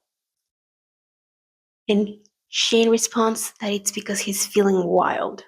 So, foreshadowing, okay? Foreshadowing. Oh god. I just realized that I said that Ilya just takes a sip of beer at the second he sees Shane.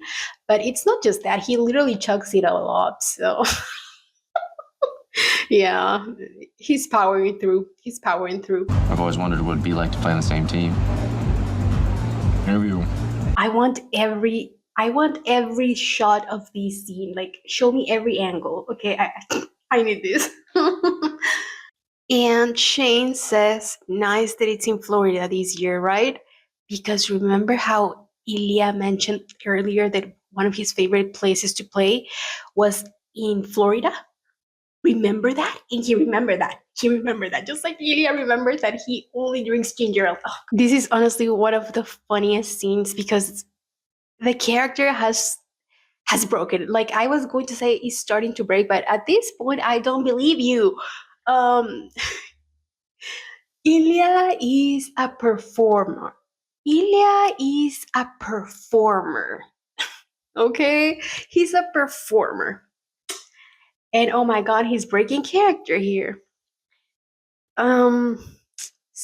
Somebody is breaking character here, and it's not the actor, it's the character. Yeah. So, in my opinion, Ilya's facade starts to fade in this moment. Against his will, for sure, because, yeah, he's just, yeah. There's two things I need to point out. First of all, look at this shot. Just notice this shot, okay? That's all I'm gonna say for now. This has a purpose, okay? Nothing is a coincidence. And again, like, not to sound dramatic, but look at Ilya's smile. Oh my god. Someone take you shopping. Will you promise not to tell anyone or make fun of me? I hired a stylist.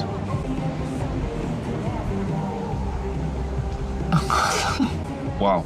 Of course you did. This is just a friend. Because I just have to say it. Because I haven't seen it. And he said, there's a lot of, I was really trying to make sure. So he's all about this and play from Jules. He's all that. And I was like, oh my god, these are so annoying. And he's like the B13 version of sportsman. He's the same he's the Polish, Polish other, you know, other Yassi, I don't know. You mean like they're worse. Oh my goodness, oh my god. No, yeah. You do have to feel bad for Shane and Ilya too, because they have to put up with this man. That sounds horrible. But whatever. Well, mostly Ilya. Ilya's friends are so annoying. Whatever. Okay, so we're back at my favorite game ever, the colors game. I wonder what that means. Great pass. Where I go? You give these kids some money. I don't have my wallet. I'm sorry, but this man is so easy. Like, why are... Girl. Pull your shit together. What are you doing? He's folding so easily. Oh god. Shane, he folds so easily. Look at him. He's all giddy. Like, strong. Be strong. Then we get the cutest, but also relatable moments in the show. And Ilya is like, oh yeah, I just Google compatible. I just wanted to make sure. Please, I love him. What? I love him. Oh, this is so cute. Oh. I thought I knew what it meant, but I wanted to be sure. Marry him. Marry him. Oh my goodness, and I'm feeling so excited because look at this shot. You don't get it because you don't know what I'm about to talk about, but this is just like I told Sunset about you. Oh my god. You people are not making the right connections. I haven't processed my thought. Oh, God. But yeah, this is literally like in I Told Sunset About You. Basically, yeah. I think I'm gonna be making a video on shows that actually remind me of Heated Rivalry, that don't just remind me of it because they're gay, but based on, their actual themes and storytelling and, substance, yeah. Because girl, why are you, is my mic on? Please, please. Oh God, yes, it is. Oh, thank God. I lost it. I lost it. Oh God. Yeah, I know. What are you talking about? I've never seen an episode of Heartstopper in my life. Want to know why? Because that looks like a kids show, which is fine. I mean, kids deserve to have shows too, but um, Heated Rivalry is not a kids show. I am aware of the fact. I'm sure there's plenty of kids that have found their way to this. I'm sure, but this was not made for kids. This was made for adults. Uh-huh. So what am I getting at? I just do not see how you can compare a kid show to an adult show. Like, what is the comparison? I read the synopsis. What is the comparison? I am so confused. You know what? Other one, we must stop the Wattpad industrial complex. Okay. I mean, I'm glad you liked it. I guess there should be stuff for everyone. Yay! And I am included in that everyone, and I want to see shows that want you to pay attention. I want to pay attention. And I want to watch characters that are complex and messy, and stop recommending me shows that are not complex and messy. Emphasis on the messy. I like the messy. That's part of the appeal to me. Um so yeah, I kind of want to make a video on that because you people, I, I'm not trying to sound rude. I know I'm sounding rude, but I'm gonna say it anyway. Do you let Netflix tell you what to watch? Like, do you only watch whatever Netflix tells you to? Have you ever looked for something outside of a streaming platform? Do you wait for a streaming platform to tell you what to watch? Like, I'm. Do you live like that? Are you for real? Huh? You people don't look for shows yourselves? You don't look for. What is going on? I'm sorry for sounding rude. Um, but I'm not sorry for saying it though. What room are you in? So this scene is so wow, just I have so many thoughts. I'm overwhelmed. I'm overwhelmed. Okay, so Ilya immediately This looks serious. he immediately recognizes something is off. He immediately can't tell. Oh my god. I'm feeling overwhelmed. Okay, so to me, let's go. I think I'm gay. What makes you think that? Fuck you, you're not gay. No, not completely. Oh my god. Did Ilya just come out as bisexual for the 40th time? I think he did. People are still discussing it though. Crazy. Last time we were together, it was different. What was different that you ran away? We get together, we fuck. It's simple. And like I said, the character has broken. Yeah, he's gone. So Ilya can no longer maintain his facade. Like it's gone. It's gone. Look at this. He oh god, this is so terrible. Oh my god.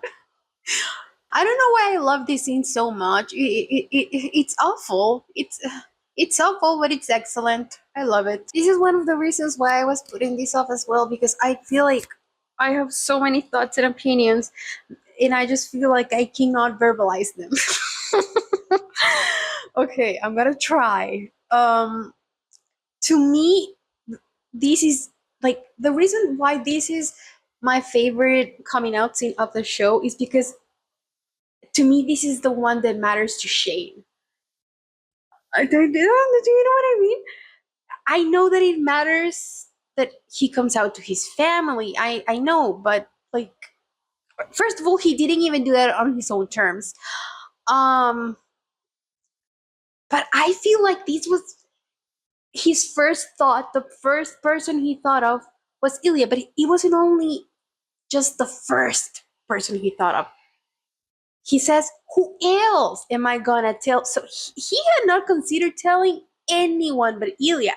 So I don't know how to say this without sounding so pessimistic. But I think Shane, he was okay with being understood by one single person. And yeah. And we also get the line, "It's not just being gay, it's you," which it's a bit sad because, you know, what it implies is that, I mean, if he could have, he would have simply kept it pushing. He would have avoided this his whole entire life if he could have. But now he can't, and he has to face it. Oh my goodness. Oh, awful. It's awful. So, yeah. Whew. We're about to get on a crazy, crazy ride. Whew. Would I be able to go home again? Ever? Because Russia! I would not be able to go back to Russia! My father is police, my brother is police. Okay, you just told me all I need to know. Thank you. Old fashioned and sick. Sick like crazy. That too a little. Okay. I've seen this movie before, like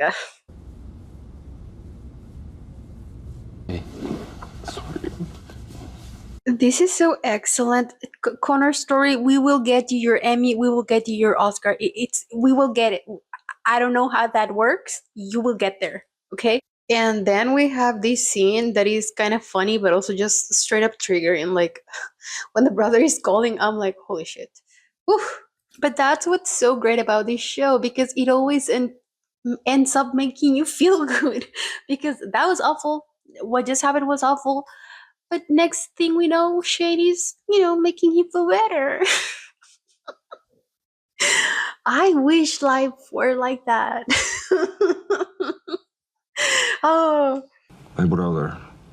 Let me take it. No, I don't want to. Is everything okay at home? Your father? Enough. Okay. Questions. You have too many of them. I am not a straight man, but I think Ilya's straight guy talk is really good. It's me approved. No, it's not true. I said you fuckers owe me $1,000 for every goal I score. Что ты хочешь?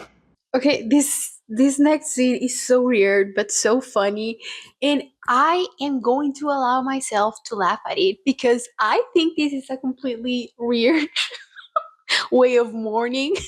Mourning, more. Sometimes the English language is really stupid. Okay, moving on.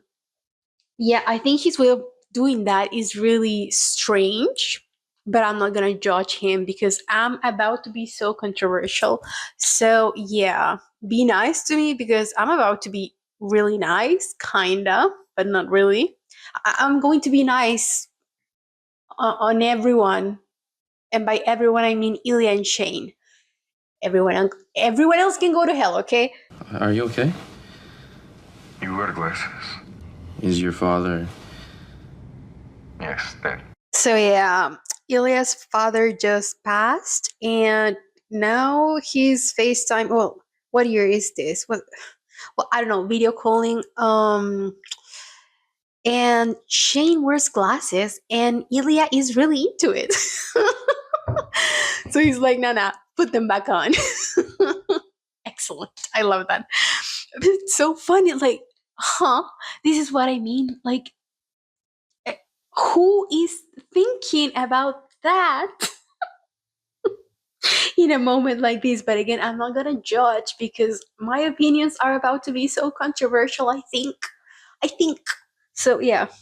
I'm so sorry. What are people saying about about me? That's the first thing he responds. And then he says he will be back by the end of the week. In this, we agree. I will say.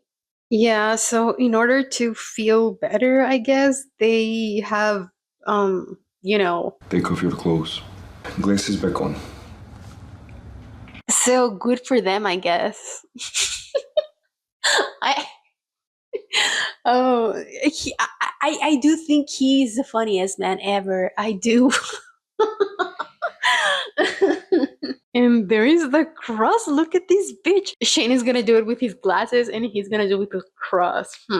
Let's think about what that. Let's think about what that means.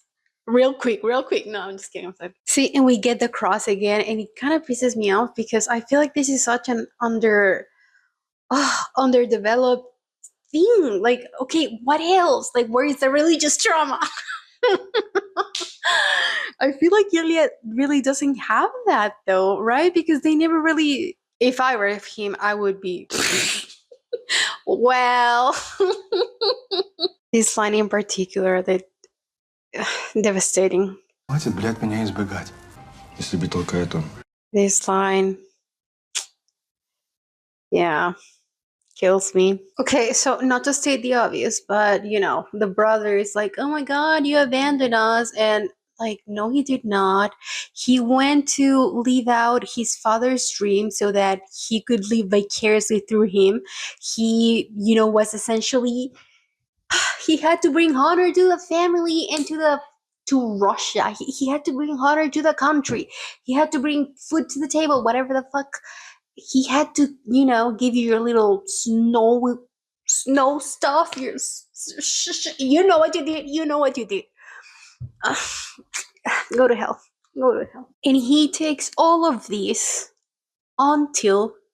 Мне показалось, что кто-то пел. Вот теперь нам и придется слушать, как твоя шлюха трындит. He insults Svetlana. He takes all of the verbal abuse. He will not move a finger for himself. But for Svetlana, he is willing to fight his brother. And oh my God, I cry. It's a horrible scene, but it's also so beautiful. Okay, but like that's family. That's family. Like Svetlana is the only family Ilya has ever known. Not up for debate. Period. Thank you for coming to my TED Talk. So this gives Ilya the strength to also stand up for himself. And well, I mean, I guess take this first step to going no contact. I mean, we don't really know how that's gonna go. I hope well. I'm nervous. Like I said, I don't know if I even wanted a second season for this, but okay, that's cool. Like okay.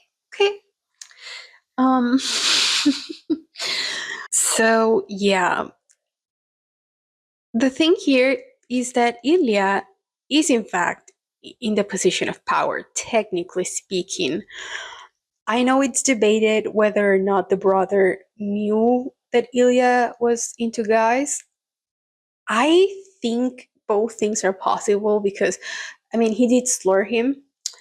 But that could just be, you know, a man talking to a man because that's how they talk. You know, not all men, but always a man, you know. Yeah.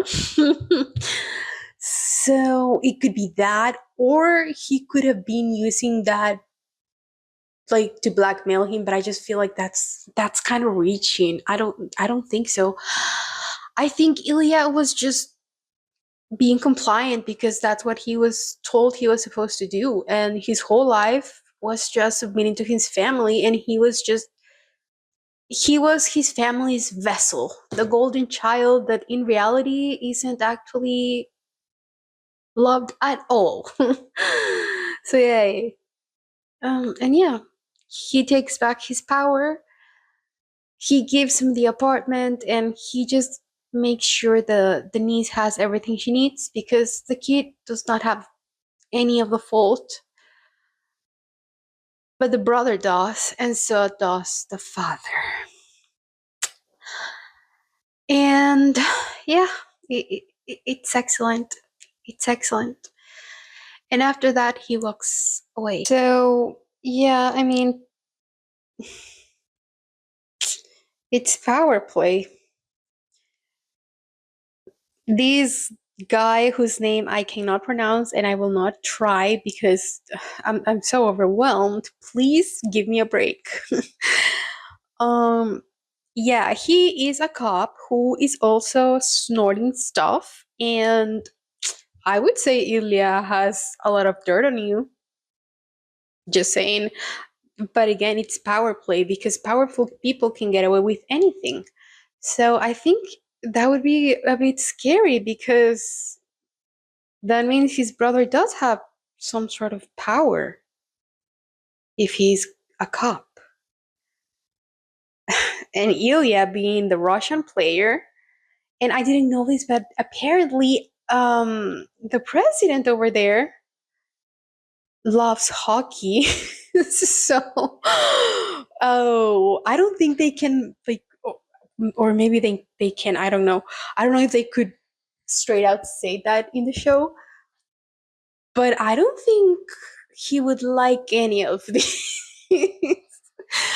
um so from what I understand, and again, I'm not a sports person, but from what I understand, he does like hockey, and so he does favor his hockey players, and they are, from my understanding, like respected, and dare I say, they sound a bit like part of the elite. So there's that. But then again, wouldn't the cop also, because okay, not to get too commie on you, but I don't trust the police. So, um, woo.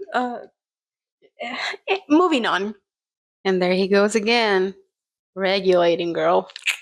So it's time to put on a show and leave. Yeah.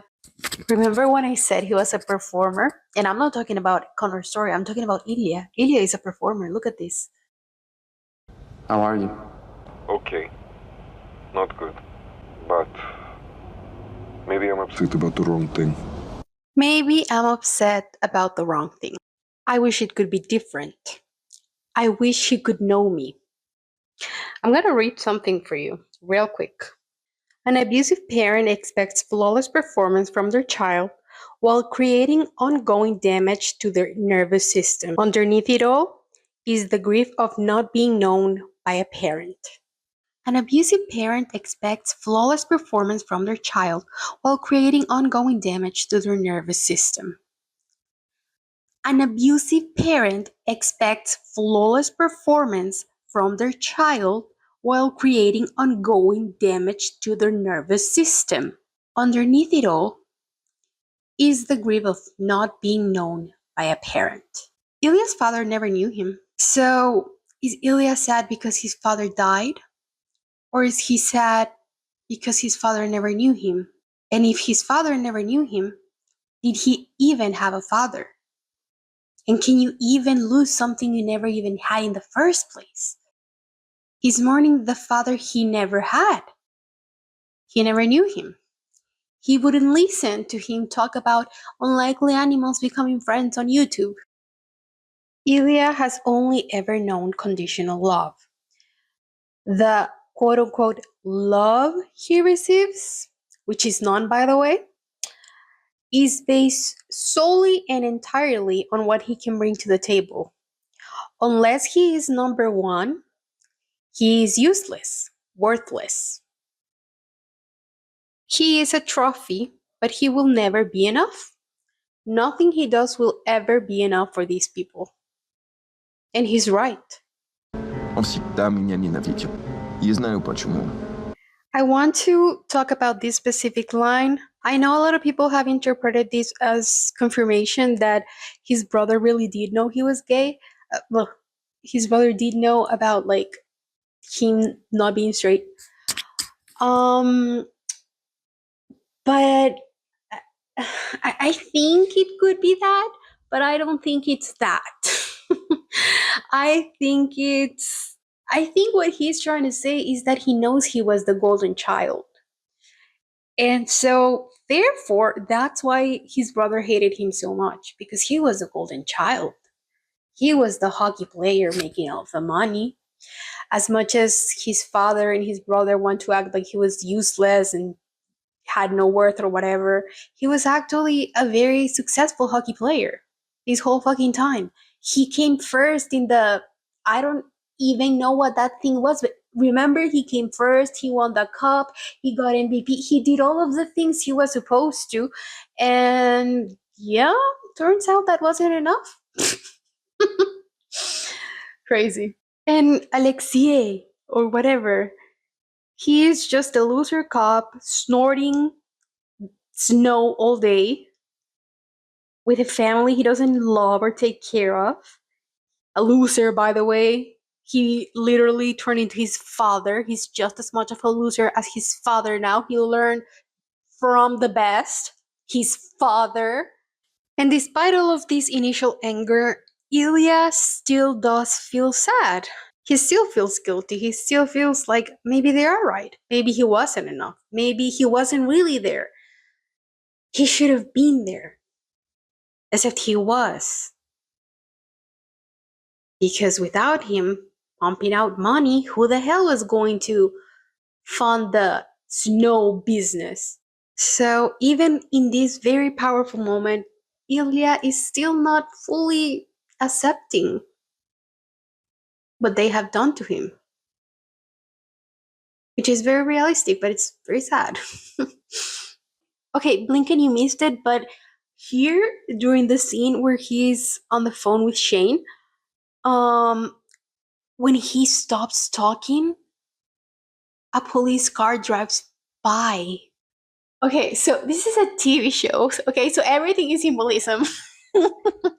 So I'm like, oh my god, this is so good because it's double symbolism. Because on one hand, it's Russia, but on the other, it's also his family, the ghost of his family who's always tormenting him and won't let him go and won't stop calling him. Remember when his brother kept on calling and now he can't even escape it either because here's the police? Oh my god. Oh. By the way, the people complaining about the first I love you being in Russian are so boring. Like, the fact that it was in Russian makes it so much deeper and personal and meaningful. You people talk about how great it is that Shane allowed him to speak his mind in Russian. Guys, this is part of that. Oh my god. The first time he's able to tell him he loves him is in his own language, his mother language. I think that's beautiful. I think that, oh my god. Please look at this little twirl. Like, I'm going to die. This is so cute. Few players react to adversity like Rosanov. Oh god.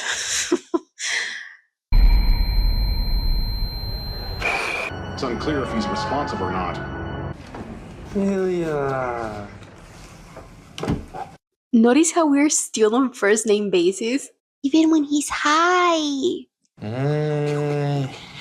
Ilya's like, oh my god, you're going to get us caught, shut up. This scene is also so, it's so beautiful, but it's also a bit sad. If you look at Ilya's face, just really trying to hold himself together, but in reality, he was really worried. And I mean, considering what we'll learn later, which I'm sure you know, yeah, I'm assuming, girl, you triggered him. You triggered him. You triggered him. I think he was having flashbacks. Okay, okay. It's a very vulnerable moment because at this point, Ilya has already admitted that he has no one but Svetlana and obviously Shane, right? So the thought of losing him must have shaken him so badly. Like, he was going through it. Like, this man just saw his life literally pass through his eyes. Okay, like, wow. I I have still not read this book. And oh god, I have gone from I don't want to read this book to I still haven't. Oh god. Oh. I I really started out not wanting to read it, but now I'm like, oh my god, I want to read it because I would do anything to know what exactly was going through Ilya's head in this very moment because I can feel in, like seems like a lot, but I would love to hear it, see it, read it, whatever. I'm so overwhelmed. See you next season. Get well. Thank you. Yep. I appreciate it. Not Shane struggling to mask through his high. No, no, no. Oh, poor man. Sweet summer child. Well, okay. Everybody get ready. It's Scott Hunter's year. Oops. And good for Scott Hunter. Why good for Scott Hunter? Oh, it's his year. I love Ilya's ongoing crush on Scott Hunter. Like, this has been a thing for years, you guys. He would be down, okay? But don't worry, he's in love now, but... Also, he's boring. So you agree? You have a type. He does have a type. I think this is so cute, by the way. Look at this little face. You can definitely imagine that. Like, yeah. That's Shane right now. Yeah. I'm sorry for being so excited about everything, I guess. I feel so overwhelmed right now. Oh my goodness. We get this incredible, iconic musical ending again. Oh my god. But it's Carter Vaughn takes it from Hunter. so overwhelmed. Ending last episode with all the things she said, and then ending this episode with I'll believe in anything. Oh, that's beautiful. That's so beautiful. And it's the contrast between all. Oh god. It's the contrast between the club scene.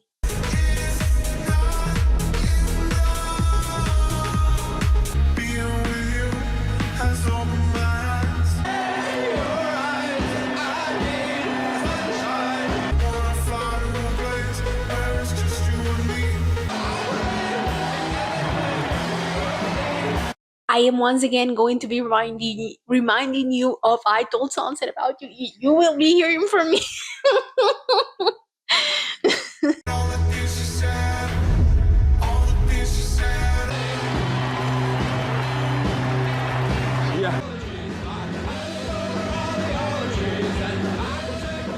Okay, so here is where I'm about to be so controversial. Oh, but God, it's the middle of the night. Have you noticed? It's always the middle of the night when I record this. I am a bit tired. Things have been very overwhelming for me. And woo, this episode, ooh, overwhelming as well. In good ways. In good ways. It's good when art makes you feel things, even if those things are sad, but also happy. Yeah.